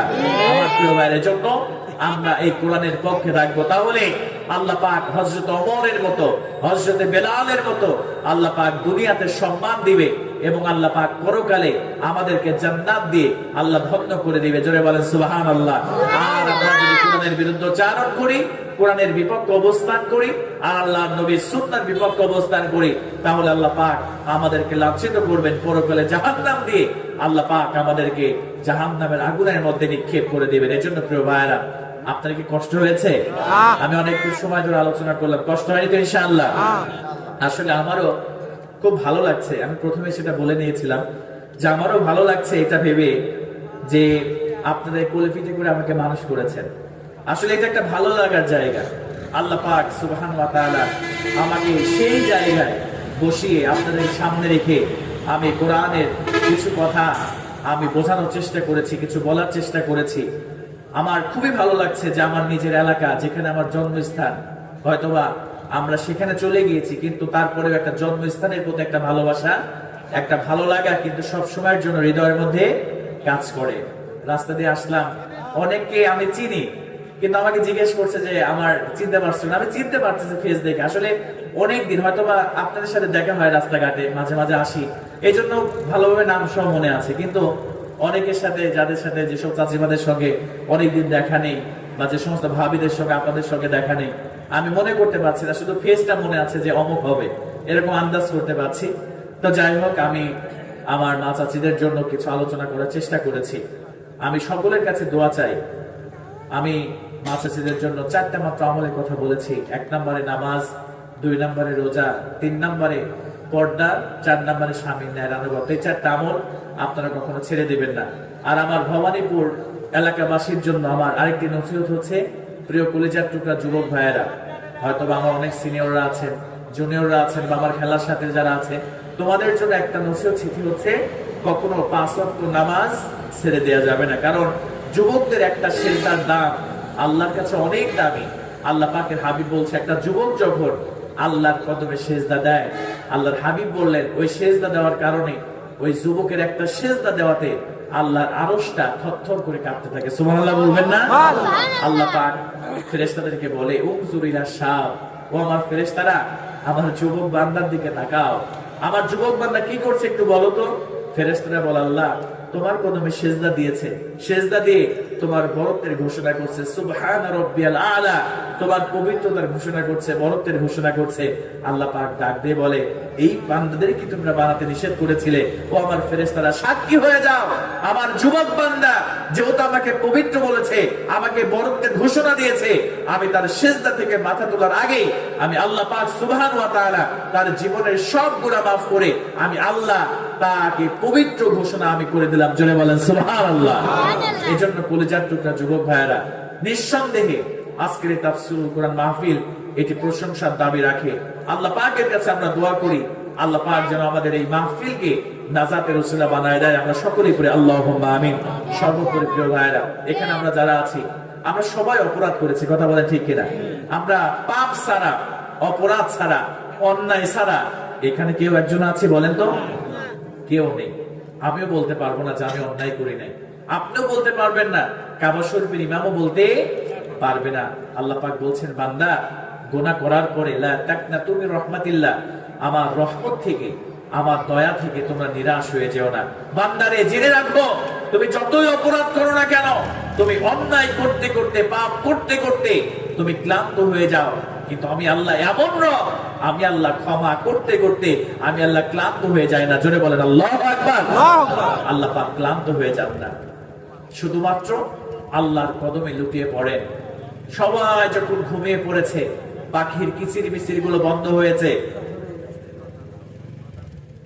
পাখির কিচিরমিচির যখন বন্ধ হয়েছে, আল্লাহর কদমে সিজদা দিয়ে তোমরা আমার কাছে চাও, চোখের এক ফোঁটা পানি ছেড়ে দাও, আমি আল্লাহ তোমার জন্য জাহান্নামের 7টি জাহান্নামের আগুনকে আমি আল্লাহ নিভিয়ে দিব। আল্লাহ পাকের কাছে জন্য আমাদের ক্ষমা চাইতে হবে। লিল্লাহি তাকবীর, আল্লাহু আকবার, লিল্লাহি তাকবীর, আল্লাহু আকবার।